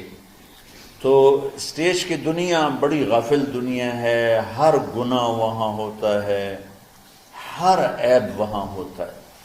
تو وہ ایک اپنے ساتھی کا بتا رہے تھے کہ جس کی ساری زندگی ہر عیب، ہر گناہ میں انتہا پر تھی، اور اسٹیج پہ ڈرامہ کرتے ہوئے ہارٹ اٹیک ہوا، یعنی کوئی گھر میں نہیں، کوئی مسجد میں نہیں، اسٹیج پر غفلت کی انتہا میں ہارٹ اٹیک ہوا۔ کم اٹھا کے پیچھے لے گئے تو انہوں نے زور زور سے کلمہ پڑھنا شروع کیا، اور کلمہ پڑھتے پڑھتے انتقال ہو گیا۔ تو جس شخص کی ساری زندگی ایسے عیبوں میں گزری کہ میں منہ پہ لاتے ہوئے شرماتا ہوں، وہ مرتے ہوئے کلمہ پڑھ رہا ہے، تو میرے رب کو کیا چیز پسند ہے؟ یہ مولانا شاہ صاحب کے بھائی کا واقعہ، تو ابھی کا واقعہ۔ تو اللہ کے واسطے نہ جنت کے ٹھیکیدار بنو، نہ دوزخ کے داروغہ بنو، بے چل واڑی جا سارے ہیں۔ یہ اللہ کا کام ہے، کس کو جنت میں ڈالنا ہے، کس کو جہنم میں ڈالنا ہے۔ یغفر لمن یشاء ویعذب من یشاء۔ بس ایک اللہ نے کہا ہے کہ ان اللہ لا یغفر ان یشرک بہ، دیکھو میرے بندوں میں شرک معاف نہیں کروں گا، ویغفر ما دون ذلک لمن یشاء، باقی جس کو چاہوں معاف کر دوں۔ تو کیوں؟ دورے کے بچے بیٹھے ہوئے ہیں، اب جانے والے ہیں چند دنوں میں، تو خاص طور پر ان کے لیے میں یہ پیغام دینا چاہتا ہوں کہ اللہ کے واسطے اگر اللہ تم سے دین کا کوئی کام لے تو دین پیش کرنا، مسلک پیش نہ کرنا، دین پیش کرنا۔ امت مسالک میں بٹی ہوئی ہے، مختلف ہر ایک کی ترجیحات ہیں۔ میں اپنی ترجیحات جو میں صحیح سمجھتا ہوں وہ میں آپ پہ لاگو نہ کروں۔ ایک مثال دے رہا ہوں کہ اس کی مثال کیا ہے، کہ میں کہتا ہوں بچوں نماز پڑھو، ٹھیک، یہ تو ہے دین۔ میں کہتا ہوں دیکھو بچوں ہاتھ یہاں باندھنے ہیں، یہاں نہیں باندھنے ہیں، یا میں کہتا ہوں دیکھو ہاتھ یہاں باندھنے ہیں، یہاں نہیں باندھنے ہیں، اور آمین اونچی کہنی ہے، آمین اونچی نہیں کہنی، رفع یدین نہیں کرنا، رفع یدین کرنا ہے۔ یہ مسلک کی تبلیغ ہے، دین کی نہیں۔ ہر طرف، دونوں طرف صحیح احادیث موجود ہیں۔ میں نے اس کو لے لیا، مولوی سعید نے اس کو لے لیا، تو اس میں لڑائی کی کیا بات ہے؟ تو امت مختلف مکاتب فکر میں بٹی ہوئی ہے۔ اللہ تمہیں توفیق دے تو دین پیش کرنا، مسلک کی تبلیغ نہ کرنا، دین کی تبلیغ کرنا۔ ہاں اپنے مسلک کو بتاؤ درس گاہ میں، ہم نے اپنا مسلک پڑھا درس گاہ میں، لیکن آپ کو عجیب بات بتاؤں، میں نے 7 سال رائمنڈ میں پڑھا، میں اللہ کی قسم اٹھا کے کہتا ہوں 7 سال میں ایک دفعہ ہمارے استادوں نے کسی مسلمان فرقے کے خلاف ہمیں نفرت نہیں دلائی۔ ایک سبق بھی مجھے یاد نہیں کہ ہمارے استادوں میں سے کسی نے چڑھائی کی ہو اہل حدیث پر، بریلیوں پر، شیعوں پر، کبھی بھی۔ ہمیشہ میں امت امت امت امت، اللہ نے وہ ہمارے دل میں گاڑ دی وہ بات۔ آگے میں جو نسل تیار کرنا چاہتا ہوں ایسی تیار کرنا چاہتا ہوں، اعتدال والی امت۔ ہاں شعبان کے اس لحاظ سے فضیلت ہے کہ میرے نبی شعبان میں روزے بہت رکھتے تھے، صرف 15 شعبان کی بات نہیں۔ آپ جب رجب کا مہینہ آتا تھا تو آپ کہتے اللہم بارک لنا فی رجب و شعبان و بلغنا رمضان، یا اللہ ہمارے شعبان میں اور رجب میں برکت دے اور رمضان شریف نصیب فرما۔ اب رمضان شریف بھی آ رہا ہے، اور آپ کو معلوم ہے ہم نے رمضان میں پڑھائی رکھی ہے، چھٹیاں نہیں رکھی۔ جب میں نے حسنین شروع کیا 1999 میں، تو اللہ نے میرے دل میں یہ بات ڈالی کہ رمضان تو علم کا مہینہ ہے، انا انزلناہ فی لیلۃ القدر، اور چاروں آسمانی کتابیں رمضان میں اور سارے صحیفے رمضان میں۔ اپنے اللہ کو کیا پسند تھا اس مہینے کا؟ حضرت ابراہیم علیہ السلام پر چھوٹی کتابیں اتری یکم رمضان کو، حضرت موسیٰ علیہ السلام پر تورات اتری 2 رمضان کو، حضرت داؤد علیہ السلام پر زبور اتری 6 رمضان کو، حضرت عیسیٰ علیہ السلام پر انجیل اتری 12 یا 18 رمضان کو، اور اللہ کے نبی پر قرآن اترا فی لیلۃ القدر، لیلۃ القدر میں اترا۔ تو سارا آسمانی علم رمضان میں اترا۔ سارے مہینوں کے نام عربوں نے رکھے، محرم، صفر، ربیع الاول، ربیع الثانی، جمادی الاولی، جمادی الثانی، رجب، شعبان، رمضان، شوال، ذوالقعدہ، ذوالحج۔ اس میں جو رمضان ہے یہ نام اللہ نے رکھا، باقی مہینوں کے نام تو رکھے عربوں نے۔ پھر ان کی زبان پہ اللہ لایا رمضان، چونکہ ابھی تو دنیا بھی نہیں بنی تھی اور اللہ نے قرآن کی تلاوت فرمائی تھی، تو اس قرآن میں تھا شہر رمضان الذی انزل فیہ القرآن۔ تو رمضان کا نام اللہ نے پہلے سے چن رکھا تھا، پھر ان سے رکھوا دیا۔ رمضان کہتے ہیں رمض یرمز، جل جانا، جل جانا۔ رمضان کو رمضان کیوں کہتے ہیں؟ اس میں گناہ جل جاتے ہیں۔ مسلمان پہلا روزہ رکھتا ہے اور اس کے گناہ اللہ جلانا شروع کرتا ہے، اس کی بھوک پیاس کی آگ میں گناہوں کو ڈالتا ہے، جلاتا ہے۔ آخر 29 رمضان یا 30 رمضان آخری رات اللہ تعالیٰ اس کی پچھلے سال کے سارے گناہ معاف فرما دیتا ہے۔ تو اس کو اس سے تشبیہ دی گئی کہ جیسے جلنے سے چیز ختم ہو جاتی ہے، رمضان کے روزے کی بھوک اور پیاس کی تپش سے اللہ تعالیٰ پچھلے سال کے سارے گناہوں کو معاف فرما دیتے۔ تو مجھے خیال آیا اس وقت جب ابھی بالکل کزرع اخرج شطأہ تھا، ہمارے مدرسے کی مثال کزرع اخرج شطأہ، دعا کرو اللہ تعالیٰ فاستغلظ فاستوى علی سوقہ سے بنا دے۔ امید تو ہے کہ کچھ شکل اللہ نے بنا دی، اللہ اسے پوری دنیا میں پھیلا دے۔ میری تو تمنا ہے کہ ایک ایسی مثبت سوچ کے علماء کے اللہ میرے ذریعے سے تیار کروا دے جو امت کو جوڑنے والے ہوں، توڑنے والے ہوں۔ کتنا ظلم و ستم ہے کہ پیسے بھی لیتے ہیں اور امت کو توڑ کے چلے جاتے۔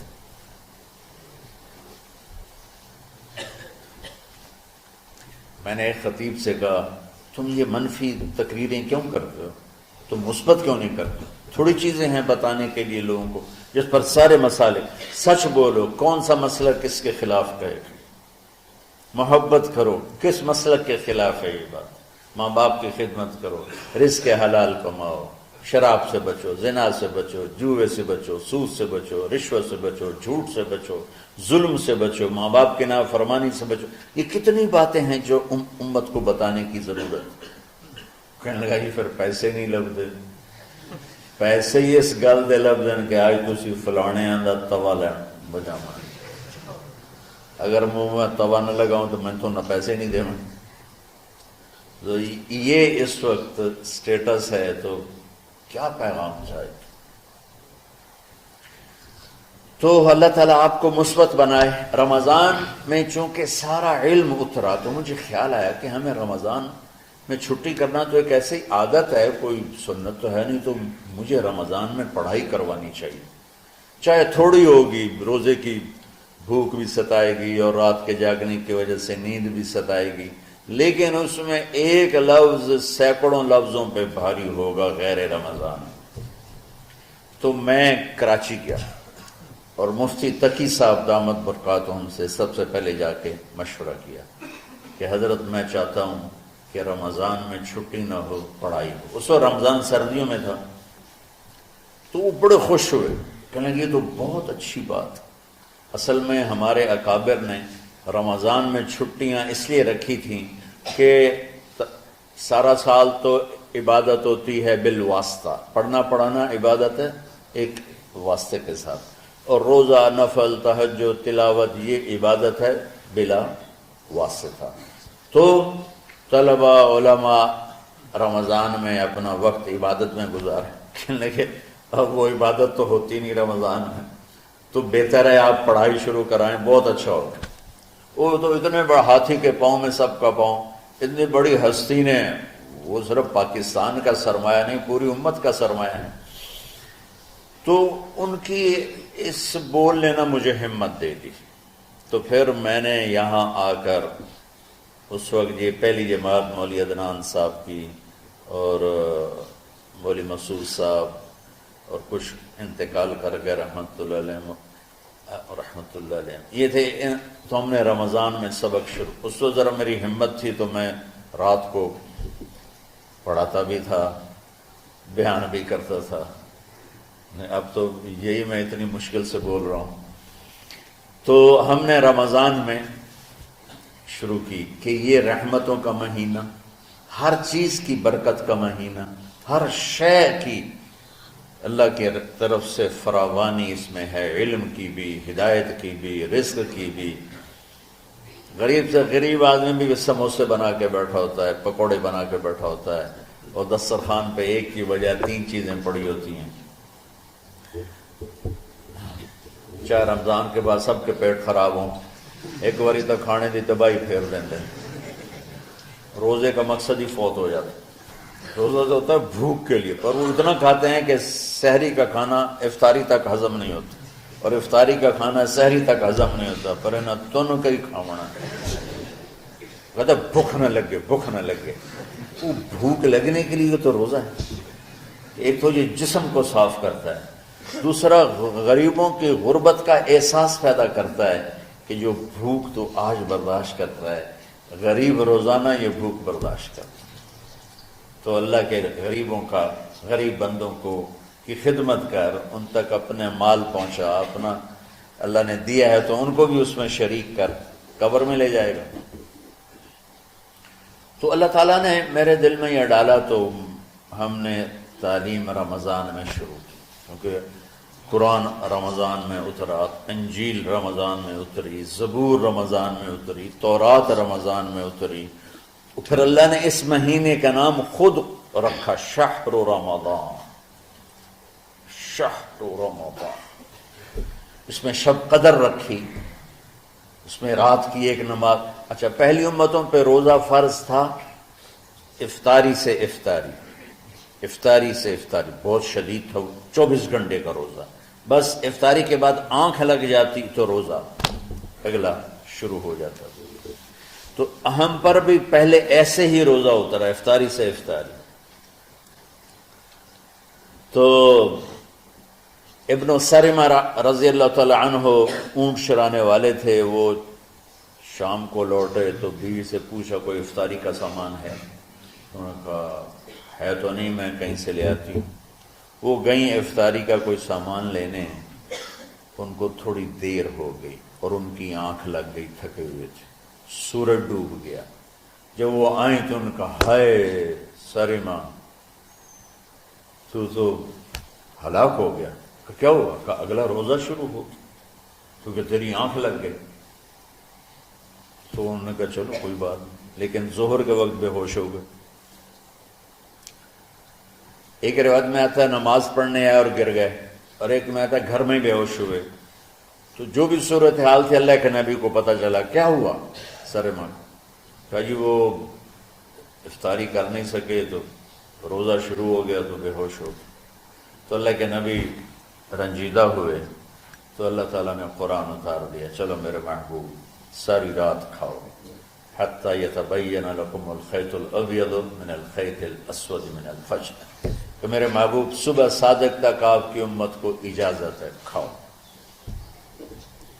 پہلی امتوں پر افطاری سے افطاری، لیکن ان کی نماز تراویح نہیں تھی، تو ہمیں اللہ تعالیٰ نے دیا سحری تک، پوری رات۔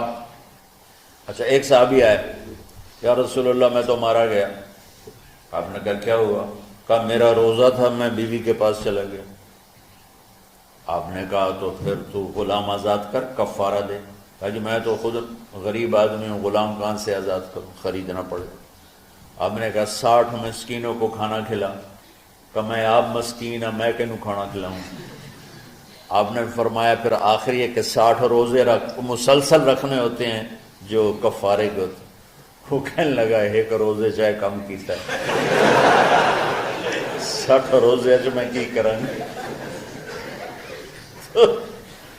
آپ نے فرمایا اچھا ٹھیک ہے بیٹھ جاؤ، بیٹھ گئے۔ تھوڑی دیر ہوئی تو ایک انصاری صحابی کھجوروں کا ٹوکرا لے کر آیا کہ یا رسول اللہ یہ صدقے کی کھجوریں ہیں، تقسیم فرما دیں۔ تو آپ نے فرمایا بھائی وہ کدھر ہو؟ کہا جی بیٹھا ہوں۔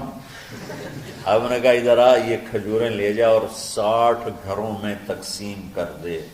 سبحان اللہ، اللہ نے اس امت کو لاڈ لڈائے ہیں، یہ اللہ کی لاڈلی امت۔ عجیب واقعہ یہ، کہنے لگا یا رسول اللہ، اللہ کی قسم مدینے میں مجھ سے غریب کوئی نہیں، آپ ایسا کرو یہ میرا کفارہ مجھے ہی صدقہ کر دو۔ تو آپ اتنا ہنسے کہ یہ آخری دانت نظر آنے لگے۔ بہت کم ایسا ہوتا تھا فَضَحِكَ حَتَّى بَدَتْ نَوَاجِذُهُ، ایسا ہنسنا آپ کبھی کبھی ہنستے تھے کہ آخری دانت پورا منہ کھل جائے، تو آپ اتنا ہنسے کہ آخری دانت تک نظر آنے لگے۔ تو آپ نے کہا اچھا جا لہجہ تیرے واسطے، لیکن یہ صرف تیرے لیے اور کسی کے لیے نہیں ہے۔ تو جب ایسی خیانت ہوئی تو اللہ تعالیٰ نے دوسرا حکم بھی اتار دیا، باشروہن، کہ تمہارے لیے بیوی بھی حلال ہے، کھانا بھی حلال ہے جب تک صبح صادق نہیں ہو جاتی۔ لیکن اللہ نے ہمیں ایک نماز عطا فرما دی جس کو ہم آج صلاۃ التراویح کہتے ہیں۔ میرے نبی کے زمانے میں اسے قیام اللیل کہا جاتا تھا۔ تراویح کا نام کب پڑا اس کا تو مجھے پتہ نہیں، کہیں نہ کہیں لکھا ہوگا، لیکن صحابہ کے دور میں اس نماز کا نام تھا قیام اللیل۔ اس لیے حضرت عائشہ رضی اللہ تعالیٰ عنہ کی روایت ہے جس سے 8 رکعت والے حضرات استدلال کرتے ہیں کہ رمضان اور غیر رمضان میں، اس کو امام بخاری نے قیام اللیل کا ہی عنوان دیا ہے، آپ نے 11 رکعت سے زیادہ نماز نہیں پڑھی۔ ایک ضعیف روایت میں ہے کہ آپ نے 3 دن پڑھائی نماز، یہ تو صحیح روایت ہے۔ کتنی رکعت پڑھائی؟ تو ایک ضعیف روایت میں ہے کہ 20 رکعت پڑھائی۔ اچھا، ضعیف روایت سے عبادت ثابت نہیں ہو سکتی حکم شرعی۔ تو جب حضرت عمر رضی اللہ تعالیٰ عنہ نے سب کو، اب میرے نبی کے دور میں 3 دن کے بعد آپ تو آئے نہیں کہ کہیں فرض نہ ہو جائے، تو صحابہ اپنے طور پر قرآن سنتے تھے ٹولیوں میں۔ صدیقی دور میں 2 سال وہ فتنوں میں گزرا، تو اس میں بھی اسی طرح چلا کہ ٹولیوں میں ہوتی۔ حضرت عمر رضی اللہ عنہ کے زمانے میں حکومت مضبوط ہو گئی، طاقتور ہو گئے، تو ابتدائی سالوں میں نہیں، چند سالوں کے بعد اب مسجد میں تشریف لائے تو لوگ اس طرح کوئی 4 ادھر 4 ادھر 5 ادھر 10 ادھر 20 ادھر، کہنے لگے ان کو ایک امام پہ جمع کر دیا جائے تو کتنا اچھا ہوگا۔ تو آپ نے سب کو اکٹھا کیا اور ابی بن کعب رضی اللہ تعالیٰ عنہ کو امام بنایا اور سب کو ایک نماز پہ جمع کر کے 20 رکعت کا حکم عطا فرمایا۔ تو حضرت عمر کا یہ عمل اس حدیث کو مضبوط کر دیتا ہے کہ جو کہ میرے نبی نے کہا علیکم بسنتی و سنت الخلفاء الراشدین من بعدی، کہ میری اور میرے خلفاء راشدین کی سنت پر مضبوطی سے عمل کرنا۔ تو حضرت عمر کا جو 20 رکعت طے کرنا ہے، اگر ان کا اپنا اجتہاد ہے تو بھی ہمارے لیے عمل کے لیے کافی ہے، اور اگر ان کو یہ یاد ہے کہ میرے نبی نے 20 پڑھی تھیں تو اور زیادہ اچھی بات ہے۔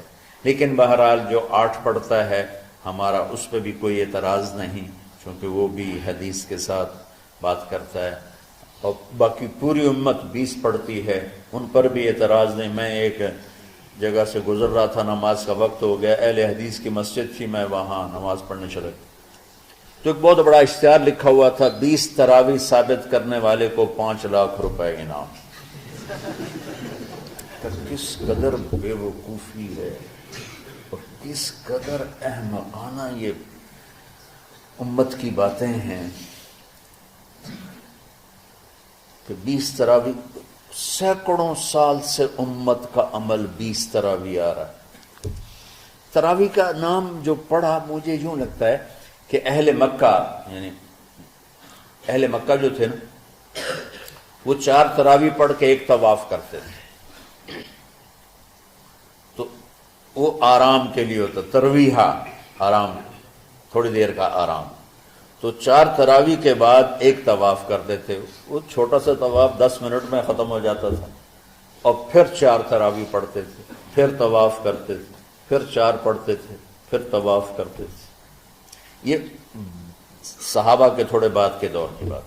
تو مدینے والوں کو پتہ چلا کہ مکے والے تو یہ کرتے ہیں، وہ کہنے لگے اساں کی کری؟ انہوں نے کہا اسی 40 تراویح پڑھا، 40 رکعت، وہ 40 رکعت پڑھتے تھے۔ تو نوافل میں کوئی سختی نہیں کہ بھائی 8 سے زیادہ نہیں پڑھنی، بدعت ہو جائے گی، اور 20 پڑھنا بدعت ہے، یہ سب جہالت کی بات ہے۔ اور یہ 8 پڑھ رہے ہیں یہ غلط ہے، یہ بھی حماقت کی بات ہے۔ جو صحیح حدیث سے دلیل پکڑ کے کوئی عمل کرتا ہو تو بھائیو اس سے بحث نہ کیا کرو، مناظرہ نہ کیا کرو، یہ بہت نادانی والی بات۔ اور امت کا خلق لاکھوں کروڑوں انسانوں کا ایک عمل پہ جمع ہونا، یہ بذات خود اس کی طاقت کی ایک دلیل۔ اور حرمین جب سے میرے رب نے، حضرت عمر نے 20 رکعت شروع کی، آج تک وہاں بھی ساری مساجد میں 8 رکعت تراویح ہوتی ہے، لیکن حرمین کی مسجد میں 20 رکعت، ادھر بھی ادھر بھی۔ اور یہ جو وہ وہاں ختم قرآن پہ دعا نہیں مانگی جاتی، یہ کس کا عمل ہے؟ حضرت عثمان۔ حضرت عثمان نے اپنے دور خلافت میں تراویح پڑھانے والے سے کہا جب قرآن ختم کرو تو دعا کرنا۔ وہ کہنے لگے جی کیا دعا کروں؟ کہ جو تیرے دل میں آئے کرنا۔ تو ختم قرآن کی رات تراویح کی آخری رکعت میں من الجنت والناس کے بعد دعا کے لیے ہاتھ اٹھانا، یہ حضرت عثمان رضی اللہ تعالیٰ عنہ نے اس کو زندہ فرمایا۔ اور امام دعا کرتا تھا 1 منٹ 10 منٹ 20 منٹ جتنے بھی، اور پیچھے لوگ آمین کہتے تھے۔ وطر کی جماعت نہیں ہوتی تھی، وطر کو باجماعت حضرت مولا علی رضی اللہ تعالیٰ عنہ نے شروع کی کہ وطر کو بھی باجماعت پڑھا جائے۔ تو یہ ان کی سنت ہے کہ وطر کو باجماعت پڑھا گیا۔ تو اب یہ لہٰذا یہ سارے سنت جو کام ان خلفۂ راشدین سے ہوا وہ بھی سنت ہے۔ تو اللہ نے ہمیں ایک عبادت دے دی کہ میرا قرآن پڑھو اور سنو۔ پہلی امتوں کو تراویح کیوں نہیں تھی یا قیام اللیل کیوں نہیں تھا؟ کہ ان کو اپنی کتاب یاد ہی نہیں ہوتی تھی، وہ اپنی کتاب کے حافظ نہیں ہوتے تھے، وہ اپنی کتاب یاد ہی نہیں کر سکتے تھے، صرف نبی کو یاد ہوتی تھی۔ اللہ نے ہمارے لیے کتنا آسان کر دیا کہ 7 سال کے یہ چھوٹے چھوٹے بچے قرآن یاد کر رہے ہیں، 70 سال کا بوڑھا قرآن یاد کر رہا ہے۔ یہیں یہ مولوی یوسف صاحب کا ساتھی تھا، یا پتہ نہیں ان سے پہلے تھا، سلمان، مولوی سلمان، آج کل امریکہ میں ہوتے ہیں، ہماری ایک شاخ چلا رہے ہیں۔ وہ شروع میں یہاں تھے، تو یہاں تراویح پڑھانے کے لیے ہمارے پاس حافظ کوئی نہیں تھا، وہ حافظ نہیں تھے، وہ صبح بیٹھ کے شام تک ایک سپارہ یاد کرتے اور رات عشاء کی نماز میں سنا دیتے، 30 دن میں قرآن یاد کر کے سنا دیتے۔ مطلب یہ سنی سنائی بات نہیں، ہمارے اسی حسنین، اسی ممبر اور محراب کی بات کہ یہیں اسی مسجد میں انہوں نے صبح سے مغرب تک یاد کرتے تھے اور پھر عشاء میں کھڑے ہو کے سنا دیتے تھے۔ پیچھے ہوتے تھے لقمہ کوئی دینے والا شاید، لیکن بہت خوبصورت پڑھ کے ایک دن میں یاد کر کے سنا دیا۔ اور ایک مجھے نام بھول گیا، 3 دن میں قرآن یاد کیا، 10 سپارے ایک دن میں یاد کیے، 10 دوسرے دن میں یاد کیے، 10 تیسرے دن میں یاد کیے۔ وَلَقَدْ يَسَّرْنَاهُ لِلذِّكْرِ وَلَقَدْ يَسَّرْنَا الْقُرْآنَ لِلذِّكْرِ فَهَلْ مِن مُدَّكِرٍ۔ تو اللہ تعالیٰ نے اس کو نصیحت کے لیے بھی آسان کیا ہے اور یاد کرنے کے لیے بھی آسان کیا ہے۔ کوئی کتاب پہلے یاد نہیں ہوتی تھی کسی کو، ماشاءاللہ تم میں کتنے حفاظ بیٹھے ہیں اللہ کے فضل سے۔ اور جب میں ذرا ہمت میں تھا تو میں 3 دن میں قرآن سنتا تھا تراویح میں، 10 سپارے ایک رات میں، 10 سپارے اس سے اگلی 10 اس سے، پھر ہفتہ ہو گیا، پھر 10 دن ہو گئے، پھر اب 15 دن ہو گئے، اب 20 دن بھی ہو جاتے ہیں۔ شروع میں 3 دن میں، اور یہی ہمارے مدرسے کے بچے جو مجھے سناتے تھے اور ماشاءاللہ کہیں نہیں اٹکتے تھے۔ ایک تو اسلام آباد میں ہوتا ہے اور ایک اب جنید ہے وہ امریکہ میں ہوتا ہے۔ تو اللہ تعالیٰ نے اس طرح، اور ادھر اور کراچی میں اشار لگے ہوتے ہیں 10 دن میں قرآن ختم، 1 ہفتے میں قرآن ختم، یہ وہاں اشتہار لگے ہوتے ہیں، آپ ہمارے پاس آ کے تراویح پڑھیں، ہم ہفتے میں قرآن ختم کر دیں، ٹھیک ہے۔ تو اللہ نے ہمیں رات کی نماز عطا فرمائی، اور چونکہ یہ ایک مشقت ہے تو میرے نبی نے کہا یہ رات کی نماز کے ہر سجدے پر 1500 نیکی لکھی جاتی، 1500 نیکی لکھی جاتی۔ اور اللہ تعالیٰ ہر سجدے پر جنت میں ایک محل بناتا ہے جس کے 60,000 سونے چاندی کے دروازے ہوتے ہیں، اور ایک درخت اس کے لیے لگاتا ہے جس کے نیچے 100 سال گھوڑا دوڑ سکتا ہے۔ تو رمضان کا اہتمام آپ رجب سے شروع فرما دیتے تھے۔ میرے نبی نے 9 رمضان دیکھے، 9 رمضان اپنی زندگی میں، 9 رمضان۔ 10ویں رمضان سے پہلے آپ اللہ کے پاس تشریف لے گئے۔ آپ کی زندگی میں روزے فرض ہونے سے آپ کی وفات تک 9 رمضان گزرے، اور میں قربان جاؤں اپنے نبی پر، اپنی امت پہ کیسی شفقت تھی۔ آپ سحری کھاتے تھے بالکل آخری وقت، ادھر بلال اذان دے رہا ہے اور ادھر آپ آخری لقمہ کھا رہے ہیں، اور ادھر سورج نیچے ہوا اور آپ کھجور منہ میں۔ ایک آدمی اوپر کھڑا ہوتا تھا مدینے میں تو وہ چھت پہ، گھر کی چھت پہ کھڑا ہوتا تھا، سفر میں ہے تو وہ کسی پہاڑی پہ کھڑا ہوتا تھا۔ جو ہی سورج کا کنارہ نیچے جاتا اب فوراً وہ کہتا یا رسول اللہ قد غربت، تو آپ کھجور منہ میں ڈال لیتے تھے، یا پانی، کبھی پانی سے افطار فرماتے تھے، کبھی کھجور سے افطار فرماتے تھے، کہ میری امت پہ بھوک کا وقت کم سے کم آئے۔ آج کل جو یہ ہمارے افطاری کے اوقات ہیں، یہ سورج ڈوبنے کے بھی 2-2.5 منٹ بعد کے ہیں، کہ احتیاطاً، ٹھیک ہے چلو احتیاط کر لو کوئی مسئلہ نہیں، لیکن اصل ہے ادھر چونکہ اب سورج ہمیں نظر ہی نہیں آتا ہے، اس طرح ہم گھرے ہوئے ہیں شہروں میں، دیہاتوں میں بھی اب اس طرح کا ماحول ہے کہ وہ نظر نہیں آتا ہے، تو بہتر کہ ادھر سورج غائب ہو، ادھر لقمہ منہ میں جائے۔ لیکن یہ تب ہے جب آپ نظر آ رہا ہو۔ اب جب آپ یہاں بیٹھے ہو حسنین میں تو یہاں تو کوئی سورج نظر نہیں آئے گا، یہاں تو مینار ہی نظر آئے گا، تو لہٰذا احتیاط ٹھیک۔ ہمارے اہل حدیث بھائی وہ 2 منٹ پہلے ہم سے افطار کرتے ہیں، وہ بڑی اچھی بات ہے کہ سورج کے غروب ہونے کا جو اصل وقت ہے اس کے ساتھ ہی افطار کرنا۔ اور سحری میں ایک واقعہ سناتا ہوں، آپ سحری کھا رہے تھے، بکرے کی سری پکی ہوئی تھی، تو مولا علی رضی اللہ تعالیٰ عنہ اور عرباض بن ساریہ رضی اللہ تعالیٰ عنہ آپ کے ساتھ کھانا کھا رہے تھے، تو حضرت بلال ہے، یا رسول اللہ وقت ختم ہو گیا ہے، میں اذان دینے جا رہا ہوں، آپ برائے مہربانی کھانا پینا بند کریں، اور یہ کہہ کر چلے گئے۔ چھت، ایک انصاری عورت تھی، اس کے گھر کی چھت پہ چڑھ کے اذان دیتے تھے، چڑھنے لگے تو پھر واپس آئے کہ دیکھوں اللہ کے نبی نے کھانا چھوڑ دیا یا نہیں، آ کے دیکھا تو وہ کھا رہے تھے، انہوں نے کہا یا رسول اللہ واللہ لقد اصبحت، یا رسول اللہ اللہ کی قسم سحری کا وقت ختم ہو گیا، صبح ہو گئی۔ تو آپ نے ہاتھ پیچھے کر لیا، کہہ رہے تیرا بھلا ہو بلال، ابھی وقت باقی تھا، تیرے قسم کھانے پر اللہ نے اس کو پہلے نکال دیا کہ تیری قسم کہیں جھوٹی نہ پڑ جائے۔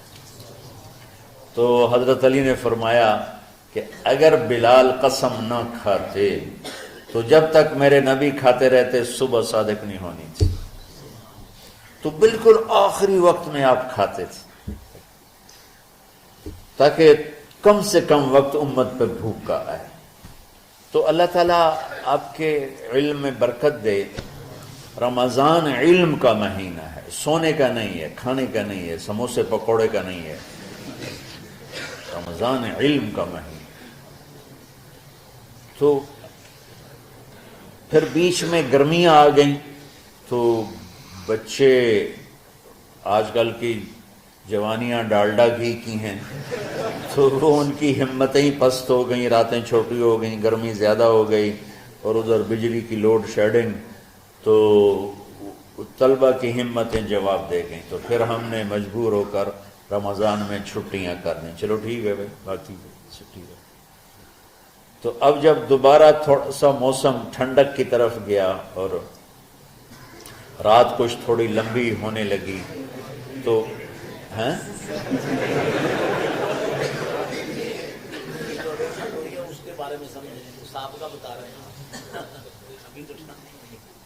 نہیں، مئی میں روزے آ رہے ہیں نا، گرمی تو ہے لیکن وہ جون والے روزے تو نہیں ہیں نا، جون کے روزے. آپ لوگ جوانوں، میرے جیسا کوئی آدمی کرے عذر بہانا تو ٹھیک ہے. ایک دفعہ نا ہمارے 3 سال مسلسل فصلیں برباد ہو گئی اور ہم بہت سارے مقروض ہو گئے، اور تقریباً 99% ذمہ داروں کے پاس پیسہ جمع نہیں ہوتا. تازہ ہی لگتا ہے، آتا جاتا ہے. جو بالکل بخیل ہوتے ہیں اور محاشوم ہوتے ہیں وہ کوئی پیسے بچا لیں تو الگ بات ہے. تو خطرہ یہ ہوا کہ اب اگر فصل اچھی نہ ہوئی تو زمین بیچنی پڑے گی قرضہ اتارنے کے لیے. تو میں نا رائمنڈ سے بیمار ہو کے 4 مہینے کی چھٹی پر گھر آیا ہوا تھا. پہلی دفعہ مجھے 4 مہینے کی چھٹی ملی، یہ 86 کی بات. تو اوپر سے کپاس کی فصل کا موسم آ گیا. تو میں نے اپنے والد صاحب سے اجازت مانگی کہ اگر آپ اجازت دیں تو اس دفعہ میں کاشت کروا لوں. تو میں کہ کروا لوں. تو ادھر کپاس کی کاشت شروع ہوئی، ادھر روزے شروع ہو. اب 15 ایکڑ کے پلاٹ تھے، تو ٹریکٹر چلتا تھا اور بیج پیچھے ڈرل ہوتی تھی، اس میں بیج ہوتا تھا، آگے پائپ ہوتا تھا، اس میں سے وہ گرتا تھا اور دانہ دانہ ہو کے وہ زمین میں اتر جاتا تھا. لیکن کبھی ایسا ہوتا تھا کہ چونکہ اس پر ریشے ہوتے ہیں بیج پر، تو وہ پورا ایک گچھا بیج کا پائپ میں آ جاتا تھا، تو وہ پائپ بند ہو جاتا تھا جب تک اس کو ہلا کے نیچے نہیں گرایا جاتا تھا. تو لہذا وہ پوری لائن بیج گرتا ہی نہیں تھا. تو اس کے لیے 2 آدمی ٹریکٹر کے ساتھ پیچھے دوڑتے تھے سوٹی لے کر، کہ جہاں وہ گچھا اکٹھا ہے انہوں ایسے زور سے سوٹی ماری، وہ گچھا کھل گیا. میرے ملازم روزے کے بغیر ہوتے تھے، میں روزہ رکھ کے 15 ایکڑ دوڑتا تھا جون میں، مئی میں. اور میں نوکروں پہ اعتبار نہیں کرتا تھا کیونکہ معاملہ تو بہت حساس ہو چکا تھا کہ یا ادھر یا ادھر ایسا سیزن آ رہا. تو نوکر دوڑ رہے ہوتے تھے، لیکن میں اس خطرے سے کہ پتہ نہیں غفلت نہ کریں، میں چادر لے کر گیلی کر کے یوں سر پہ لپیٹ لیتا تھا اور گردن پہ لپیٹ کر 15 ایکڑ کے پلاٹ میں پیچھے نوکروں کے ساتھ دوڑ لگاتا تھا. اور سوٹی میرے بھی ہاتھ میں ہوتی تھی، میں اپنے لیے 3-4 لائنیں میں اپنے لیے طے کر لیتا تھا، اور ادھر ان کی وہ لائنوں کو بھی دیکھتا رہتا تھا کہ کہیں کوئی غفلت تو نہیں کر رہے. اور وہ کہتے میاں صاحب تسی کیویں ٹرے جاندے ہو؟ اچھا وہ ہر چکر کے بعد لسی پیتے. ٹالی کے نیچے بیٹھ کے اور میں 15 ایکڑ بھاگ کے روزے کے ساتھ ہوتا تھا. تو یہ آپ کی جوانی ہے.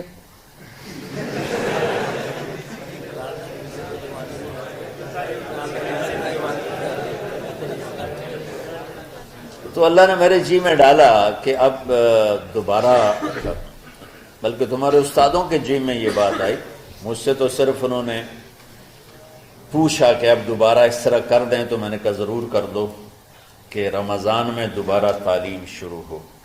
شب قدر اس میں ہے، اللہ کا عرش پہلے آسمانوں پر ہے، سارا دن ساری رات اللہ کے اعلان ہو رہے ہیں، کوئی بخشش چاہنے والا، کوئی معافی چاہنے والا، کوئی رزق چاہنے والا، کوئی ہدایت چاہنے والا، کوئی شفا چاہنے والا، اور فرشتوں کے اعلان ہو رہے ہیں، بھلائی کرنے والے آگے بڑھ، برائی کرنے والے بس کر دے.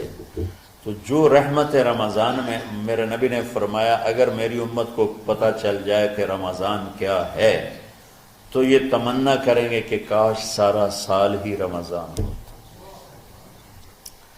تو بچوں، آپ خوش قسمت ہیں کہ آپ کا جو رمضان ہے وہ علم کی طلب میں ہے. اس میں اگر آپ سوئے بھی ہوگے نا تو آپ کو وہ اجر ملے گا جو نفلیں پڑھنے والے کو بھی نہیں ملے گا. میں صحیح کہہ رہا ہوں. ایک شخص آیا کہ یا رسول اللہ، اب دیکھو آپ اللہ کے راستے میں ہو، آپ اللہ کے راستے میں ہو.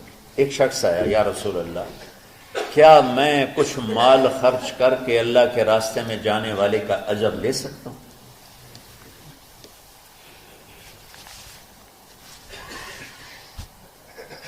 من خرج فی طلب العلم فہو فی سبیل اللہ. آپ نے فرمایا کتنے تیرے پاس؟ کہنے لگا جی 6000. اس دور میں 6000 بہت بڑی دولت تھی.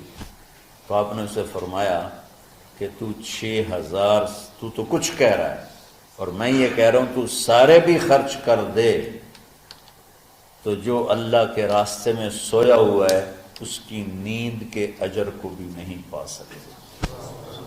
تو آپ سب اللہ کے راستے میں، آپ طلب علم میں، میرے رب کی قسم آپ سوئے بھی ہوگے تو آپ کو وہ اجر مل رہا ہوگا جو مجھے گھر میں نفل پڑھنے پر بھی نہیں مل رہا ہوگا. تو تھوڑی مشقت تو بڑھ جاتی ہے. سبق رات کو ہوتے ہیں اور پھر سحری کر کے اور فجر کی نماز کے بعد آرام ہوتا ہے، تھوڑی روٹین تبدیل ہوتی ہے، لیکن یہ دنیا مشقت کی اٹھانے کی جگہ ہے. بس رمضان کی سب سے بڑی تیاری کیا ہے کہ اپنے دلوں کو صاف کر لو پہلے سے. شعبان کی سب سے بڑی تیاری کیا ہے کہ اپنے دلوں کو صاف کر لو. کہ جس دل میں نفرت ہو، بغض ہو، کسی کے لیے غصہ ہو، کسی کے لیے کیا کیا جذبے ہوں، دل صاف کرنا. ہمارے گھروں میں روزانہ جھاڑو ہوتا ہے، یہاں مدرسے میں روزانہ صفائی ہوتی کہ نہیں ہوتی؟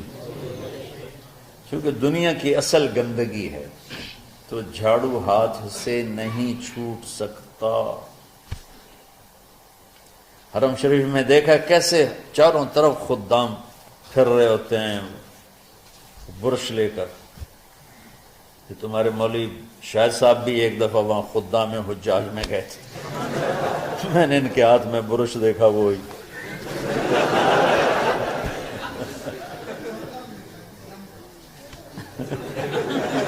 وہ حرم ہی ہے. کون سا سن تھا؟ 97. تو دل پہ غبار ایسے آتا ہے جیسے صحن میں غبار آتا ہے. دل پہ گندگی ایسے آتی ہے جیسے صحن میں آتی ہے. تو ہم نے نظام بنایا ہوا ہے، لوگ وہ کر رہے ہیں، وہ روزانہ جھاڑو دیتے ہیں.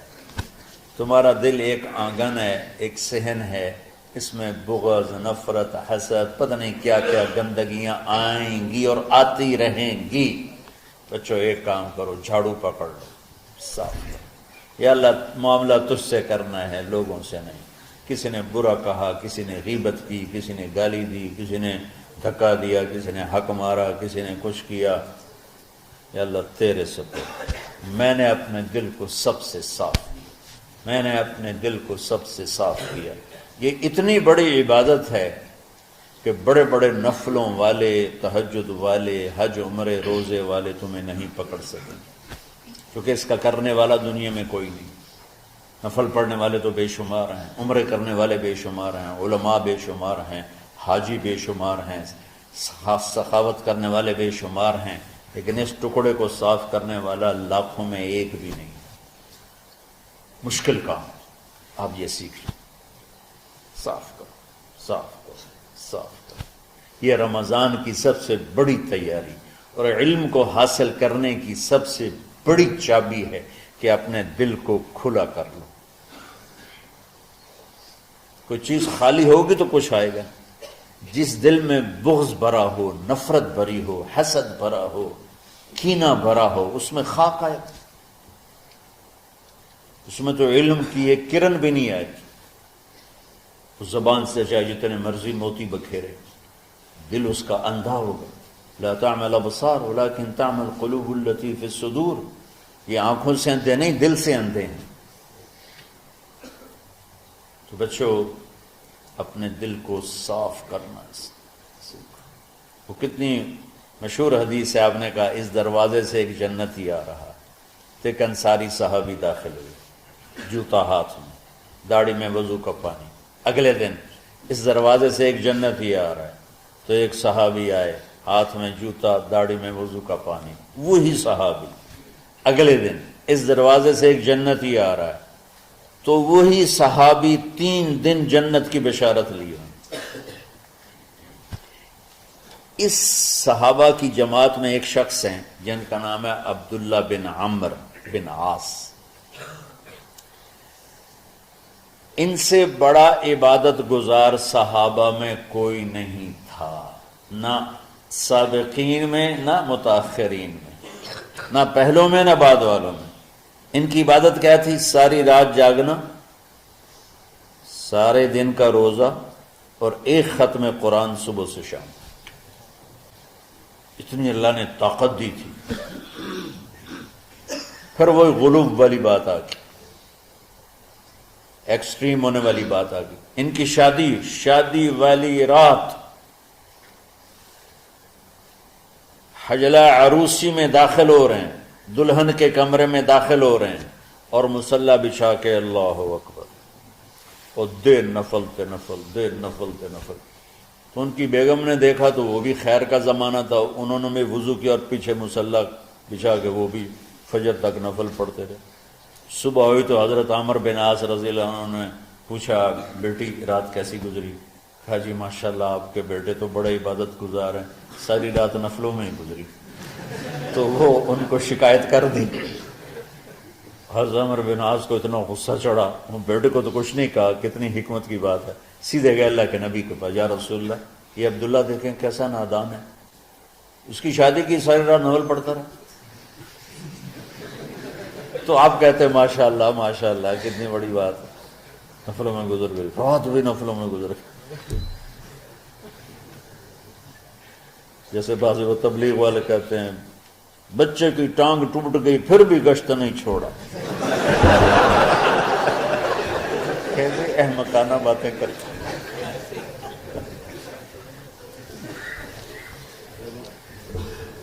تو آپ نے حضرت عبداللہ بن عمر کو بلا کے ڈانٹا کہ تو نے مہینے میں 3 دن روزے رکھنے، بس نہیں رکھنے،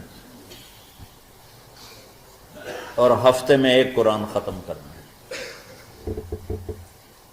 کہ یا رسول اللہ میرے اندر طاقت زیادہ ہے۔ پھر اچھا 15 دن روزے رکھنے، یعنی میرے اندر طاقت زیادہ ہے۔ آپ اس کو تھوڑا تھوڑا کر کے گھٹاتے رہے، اور وہ ہر دفعہ نہیں یا رسول اللہ میرے اندر طاقت زیادہ ہے۔ تو آخر میں آپ نے کہا اچھا چلو 100 میں داؤدی پہ آ جاؤ، 1 دن روزہ رکھو، 1 دن افطار کرو، اور 3 دن سے پہلے قرآن ختم نہیں کرو۔ تو آپ نے اس کو پیچھے کیا۔ یہ بیٹھے تھے اس محفل میں، ان کے دل میں آیا کیا یہ بزرگ مجھ سے زیادہ عبادت کرتے؟ رات میں ساری جاگتا ہوں، دن روزہ رکھتا ہوں، 1 ختم کرتا ہوں، تو جنت کی بشارت تو مجھے ملنی چاہیے تھی۔ ان کو کیسے مل رہی ہے؟ یہ کسی کتاب میں نہیں لکھا کہ یہ ان کا جذبہ تھا، لیکن جو کہ میں ان کی سیرت کو جانتا ہوں تو مجھے خیال آتا ہے کہ ان کی نفسیات میں یہ بات آئی ہوگی، چونکہ صرف انہی کو خیال آیا کہ میں جا کے دیکھتا ہوں کہ یہ بزرگ کیا کرتے ہیں، تو ان کے پاس پہنچ گئے۔ چاچا، ذرا وہ ادھیڑ عمر تھے، چاچا وہ میرے ابا تھوڑے ناراض ہیں تو کچھ دن آپ کے پاس گزار لوں کا، بیٹا بسم اللہ آ جاؤ۔ اب رات ہوتے ہی عشاء کی نماز پڑھ کے انہوں نے جلدی سے چادر اوپر لی اور یوں سراغ کر کے ان چاچے کو دیکھنے لگے ایسے کر کہ اب یہ کیا ساری رات سجدہ کرے گا اور ساری رات روتے روتے روتے روتے مصلی گیلا ہو جائے گا، یا ساری رات رکوع کرے گا، ساری رات قیام کرے گا، ساری رات قرآن پڑھے گا، اس تصور سے یوں دیکھ رہے۔ اور وہ بزرگ صحابی تشریف لائے، سرانے پہ سر رکھا، اللہم بسمک اموت و احیا، ہو گئے۔ اب یہ دیکھ رہے ہیں ابھی اٹھیں گے، ابھی اٹھیں گے، ابھی اٹھیں گے، فجر کی اذان پہ اٹھے۔ اب یہ تو حیران پریشان ہو گئے کہ یہ کیا ہو؟ اس زمانے میں تو منافق تہجد نہیں چھوڑتے تھے ڈر کے مارے کہ پتہ نہ چل جائے ہمارے کفر کا، تو یہ چاچا جنت بھی لے گیا تو ستا بھی پیا کہ چلو کل دیکھوں گا۔ اگلی رات پھر چادر سر پہ کر کے اور یوں سوراخ کر کے لیٹے ہوئے اور دیکھ رہے۔ چاچا پھر تشریف لے اور سرانے پہ سر رکھا، اللہم بسمک اموت و احیا، ہو گئے۔ فجر کی اذان پہ اٹھے، یہ اور پریشان ہو گئے کہ میرا نبی کا فرمان تو سچا ہے، اس میں تو شک بھی کفر ہے، لیکن عمل کیا ہے جس پر اس کو جنت کی بشارت ملی؟ 2 رکعت نفل بھی نہیں۔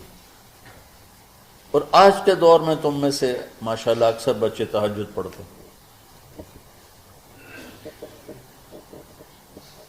کہ ایک رات اور دیکھوں گا، تیسری رات اللہم بسمک اموت و احیا، ساری رات۔ تو تیسری رات پھٹ پڑے عبداللہ بن عمر، کہنے لگے چاچا میری ابا سے کوئی لڑائی نہیں تھی، 3 دن میں تیرے بارے میں سنتا رہا، جنتی جنتی جنتی، میں دیکھنے آیا تھا کہ آپ کیا کرتے ہیں، آپ تو کچھ بھی نہیں کرتے ہو، ساری رات سوتے رہتے، اب کیا کرتے ہو؟ میں کہا بیٹا یہی ہے جو تم نے دیکھا ہے۔ اب ان کو سمجھ میں نہیں آ رہا کہ یہ جوڑ کیسے بٹھاؤں، ادھر جنت کی بشارت، ادھر ساری رات خراٹے، اب یہ اس میں جوڑ کیسے بٹھاؤں؟ نبی کی بات تو غلط ہو نہیں سکتی۔ تو اب وہ نا ایسے نا بڑے بے دل سے ہو کر واپس مڑے، پتہ نہیں کی چکر ہوئے گی کوئی گل۔ جب وہ دروازے تک پہنچے تو کہنے لگے بیٹا ادھر آنا، واپس آئے۔ اب میں تمہیں اصل راز کی بات بتاتا ہوں۔ کیا ہے؟ کیا ہے؟ تو یہاں ہاتھ رکھا، کہا یہ جو دل ہے نا اس میں کسی انسان کی نفرت نہیں۔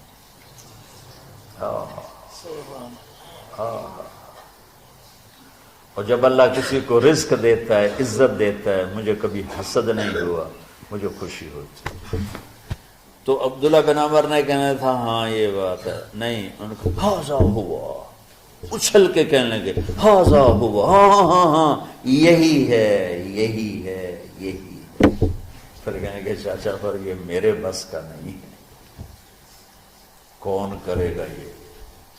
اتنے بڑے آدمی ہو کر کہہ رہے ہیں کہ یہ میرے بس کا نہیں۔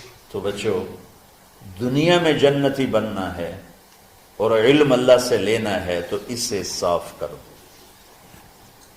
سب کی نفرت سے۔ سب، اس نے مجھے یہ کیوں کہا، اس نے مجھے یوں کیوں دیکھا، اس نے میرے بارے میں یوں کیوں کہا، اس نے میرے بارے میں یہ کیوں لکھا۔ جس کی تعریف ہوتی میری کتنی برائی ہوتی، صرف تعریف تو نہیں، بھرا پڑا سوشل میڈیا مجھے گالیاں دیں۔ اللہ کے فضل سے میرے دل میں ایک ذرے کے برابر کبھی کوئی منفی جذبہ نہیں آیا، آئے تو میں دھو کے صاف کر دیتا ہوں، یا اللہ میں نے اپنے دل کو صاف کیا، میرا معاملہ تیرے ساتھ ہے، کسی کے ساتھ نہیں۔ یہ یاد، رمضان کی سب سے بڑی تیاری، علم کے حاصل کرنے کا سب سے بڑا ہتھیار آپ کو یہ نہیں کہ تمہیں کتابیں یاد ہو جائیں، تمہیں اشعار یاد ہو جائیں، میں کتابوں کا حافظ تھا جب میں پڑھتا تھا، اور دیوانوں کا حافظ تھا اشعار کا، تو کچھ بھی نہیں یاد رہا، چونکہ وہ پڑھائی والے راستے پر چلا نا، اللہ نے تبلیغ میں چلایا، پھر بیماریاں آ گئیں، مصروفیتیں آ گئیں، تو وہ مطالعہ ہی ختم ہو کے رہ گیا۔ تو وہ پچھلی پینشن پر ہی گزارا ہو رہا ہے۔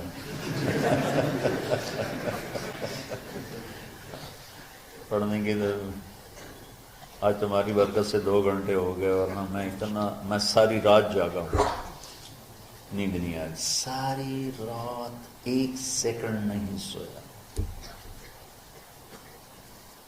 فجر پڑھنے کے بعد ہلکا سا ناشتہ کر کے لیٹا، تو بھی 6:30 بجے کے بعد کہیں مجھے نیند آئی۔ 10 بجے میں پھر اٹھ گیا کہ مجھے آپ کے پاس آنا تھا، تو میرے بدن کا جوڑ دکھ رہا تھا۔ میرے خیال تھا 1 گھنٹہ بات کر کے فارغ ہو جاؤں گا، لیکن 2 گھنٹے اللہ نے آپ کی روحانیت متوجہ ہوتی رہی، اس کی تو فعل اللہ نے بات کہلوا دی۔ تو ساری امت سے کہتا ہوں، رمضان کا استقبال کرو، دلوں کو صاف کر کے، نفرتوں کو مٹا کے، مذہبی نفرت، دنیاوی نفرت، رشتوں کی نفرت، بول چال کی نفرت، سیاست کی نفرت، لین دین کی نفرت، ان سب سے اپنے دل کو صاف کرو، تاکہ رمضان میں اللہ نے علم اتارا، اللہ تعالیٰ آپ کو علم عطا فرمائے، اور باقی لوگ جو عام دنیا میں زندگی گزار رہے ہیں ان کے دلوں میں اللہ رمضان کا نور اتارے، اور ہدایت کا نور اتارے۔ یہ سب سے بڑی تیاری ہے۔ اور آپ میں جو حفاظ ہیں وہ ترتیب بناؤ، آپ کے اعزازہ بنائیں گے، آپ الگ الگ اپنا یہاں ٹولیوں میں بٹ کے، جیسے ماشاءاللہ پہلے ہوتا تھا، اپنا قرآن سناؤ، 10 دن میں سناؤ، ہفتہ میں سناؤ، 20 دن میں سناؤ، 3 دن میں سناؤ، تمہاری مرضی ہے، لیکن یہاں فضا بنے، چاروں طرف قرآن پڑھا جا رہا ہو۔ پہلے ہر کمرے میں ماشاءاللہ قرآن، میں تو خود آیا کرتا تھا رات کو، تو ہر کمرے سے قرآن کی آواز آ رہی ہوتی، اوپر جاتا تو چھت پر کتنی ماشاءاللہ چھوٹی چھوٹی جماعتیں بنی ہوتی تھی، ہر طرف قرآن گونج رہا ہوتا تھا، تو ایسے صرف دیکھ کر ہی ایمان تازہ ہو جاتا تھا۔ تو جو آپ میں حفاظ ہیں وہ غافل نہ ہونا کہ وہ جی میں نے تو اب یاد نہیں ہے، بھول گئے تو الگ بات ہے، کوئی کچا پکا ہے تو اس کے لیے تیاری کر کے سناؤ، کسی اچھے حافظ کو ساتھ لے کر، کچھ وہ سنائے، کوئی یہ سنائے، اس طرح کر کے، کوئی ضروری نہیں تراویح میں ہی ختم ہو، نفلوں میں اسے کر لو، لیکن حفاظ کوشش کرو کہ قرآن زبان سے ادا ہو جائے۔ رمضان میں جو قرآن سناتا رہتا ہے اسے ساری زندگی قرآن یاد رہتا ہے، اور کسی سے گلہ ہے، غصہ ہے، ناراضگی ہے، کسی سے بولتے نہیں ہو، ابھی سے شعبان آ چکا ہے، آپ شعبان سے رمضان کی تیاری شروع فرما دیتے تھے، تو اس کی تیاری کیا ہے؟ وہ دلوں کو صاف کرو، معاف کرو، معافی مانگو، تمہارا قصور نہیں پھر بھی معافی مانگ لو، دلوں کو صاف کرو، اور اللہ سے سخاوت مانگو کہ اللہ کو سخی بھی پسند ہے اور صاف دل والا بھی پسند ہے۔ تو انشاءاللہ اگر اس طرح آپ کی تعلیمی سرگرمیاں بھی رہیں اور رمضان کا روزہ بھی ہوا اور دل صاف بھی ہوا، تو انشاءاللہ اللہ آپ کے دل کو ایمان اور علم کے نور سے بھر دے گا۔ سارے بچے اس کی نیت کرتے ہیں۔ اللہم لک الحمد کما انت اہلہ، فصلی علی محمد کما انت اہلہ، وافعل بنا ما انت اہلہ، انک اہل التقوی و اہل المغفرہ۔ ربنا آتنا فی الدنیا حسنہ وفی الآخرۃ حسنہ وقنا عذاب النار۔ ربنا اصرف عنا عذاب جہنم ان عذابها كان غراما۔ ربنا ما خلقت هذا باطلا سبحانك فقنا عذاب النار، فقنا عذاب النار۔ اللهم إنا نعوذ بك من سخطك والنار ومن آخر من شكله أزواج۔ اللهم اجعل لنا لسان صدق في الآخرين وجعلنا من ورثة جنة النعيم۔ اللهم إنا نسألك الجنة وما قرب إليها من قول أو عمل، ونعوذ بك من النار وما قرب إليها من قول أو عمل۔ اللهم إنا نسألك علما نافعا ورزقا واسعا وشفاء من كل داء۔ اللهم نور قلوبنا بالإسلام ونور قلوبنا بالإيمان ونور قلوبنا بالقرآن ونور قلوبنا بنورك وبنور حبيبك ووفقنا لما تحب وترضى من النية والقول والفعل والعمل والهدى إنك على كل شيء قدير.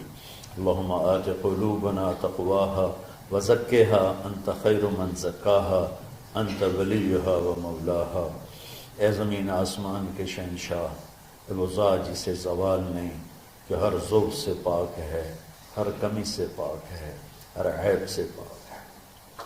ہم تیرے ضعیف بندے، کمزور بندے، عیب دار بندے، گناہوں میں ڈوبے ہوئے بندے اور مختلف عوارض کا شکار تیرے بندے تیری بارگاہ میں جھولی پھیلاتے ہیں، ہاتھ پھیلاتے ہیں. تو واحد شہنشاہ ہے جس سے مانگو تو خوش ہوتا ہے، نہ مانگو تو ناراض ہوتا ہے.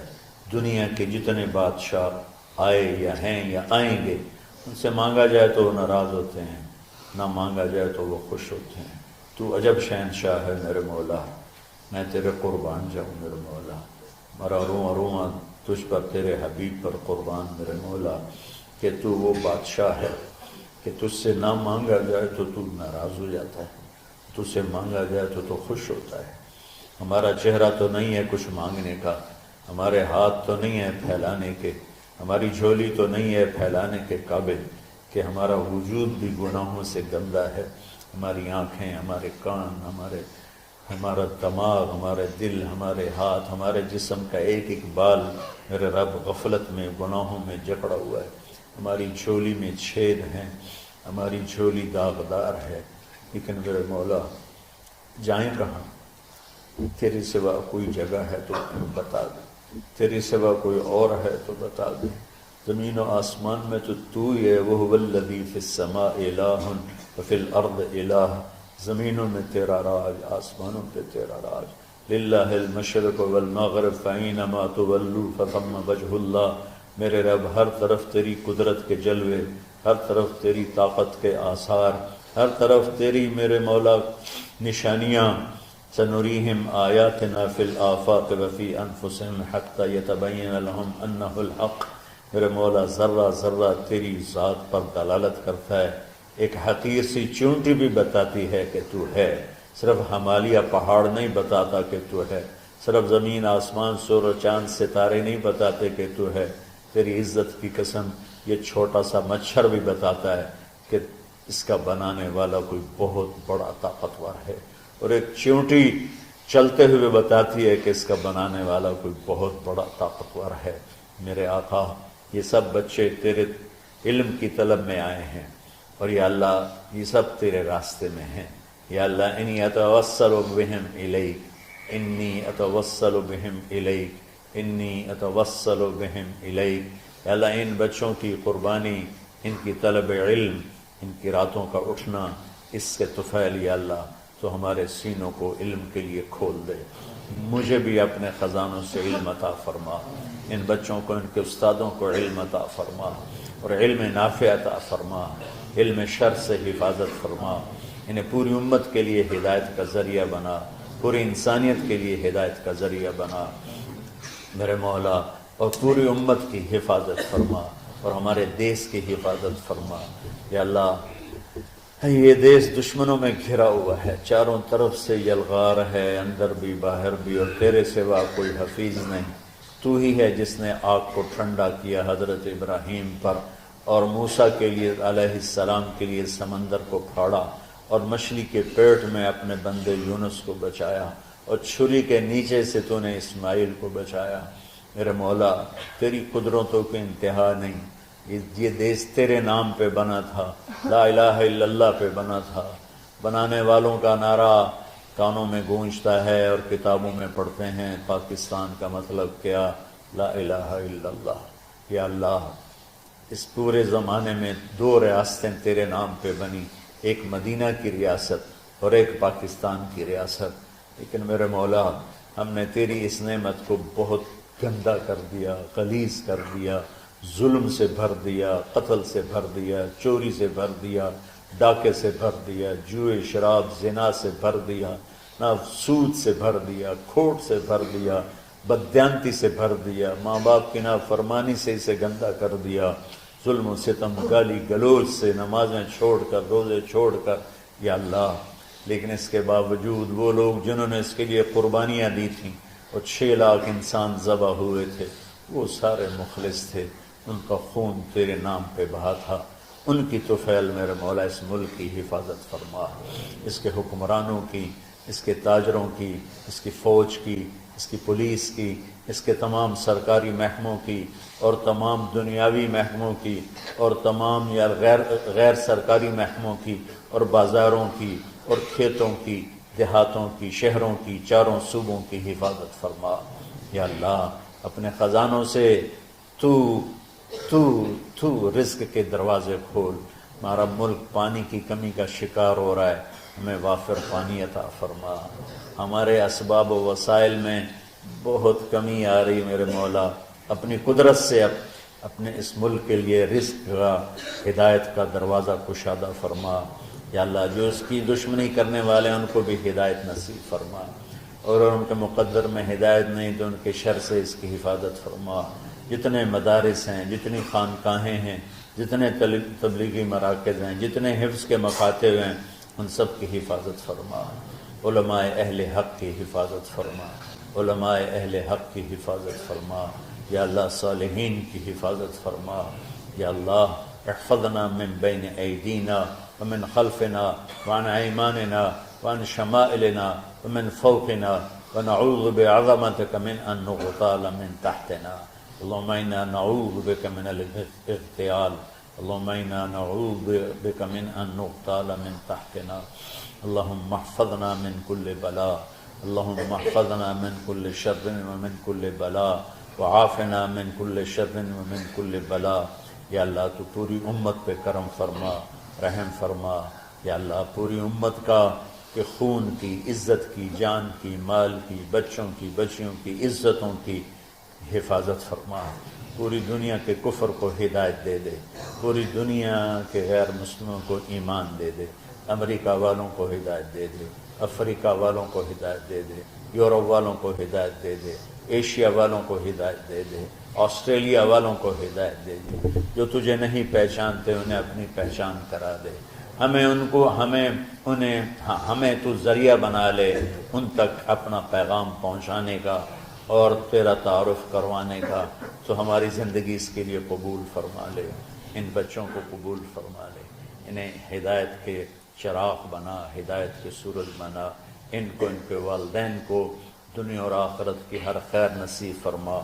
ان پڑھانے والوں کو، اس میں کام کرنے والوں کو، دنیا و تمام شاخوں میں پڑھنے والے، پڑھانے والے، خدمت کرنے والے، کام کرنے والے، ان کی بچوں کی حفاظت فرما، ان کی دنیا بھی بھلی فرما، ان کی آخرت بھی بھلی فرما۔ اور یا اللہ امت کے جوڑنے کا کہ مدرسۃ الحسنین کو ذریعہ بنا دے، امت کو جوڑنے کا مدرسۃ الحسنین کو ذریعہ بنا دے۔ یا اللہ جو ایمان پہ تیری بارگاہ میں پہنچ گئے ان کے درجے بلند فرما، ان کی قبریں روشن فرما۔ ہم جو پیچھے آ رہے ہیں میں عافیت والی، صحت والی، سہولت والی زندگی دے اور ایمان والی موت عطا فرما۔ یا اللہ امراض والی موت سے بچا، ہسپتالوں والی موت سے بچا، اغتیال والی موت سے بچا، عافیت سلامتی والی ایمان کے ساتھ اپنی رضا کے ساتھ ہماری واپسی یا اللہ مقدر فرما۔ یا اللہ جو بیمار ہیں، جو بچے بیمار ہیں، جو اساتذہ بیمار ہیں، یا اللہ میں بھی تیرا حقیر فقیر بندہ بیماری میں چل رہا ہوں، ہم سب کو صحت شفا کامل نصیب فرما، صحت شفا کامل نصیب فرما۔ یا اللہ صحت شفا کامل نصیب فرما۔ یہ جو نکاح ہوا ہے ان میں بھی یا اللہ جان بین میں برکت نصیب فرما اور محبت نصیب فرما۔ یا اللہ ہم سب سے راضی ہو جا۔ توفنا مسلمین والحقنا بالصالحین غیر خزایا ولا مفتونین انک علی کل شیء قدیر۔ ربنا آتنا فی الدنیا حسنہ وفی الآخرۃ حسنہ وقنا عذاب النار۔ وصلی اللہ تعالی النبی الکریم آمین برحمتہ۔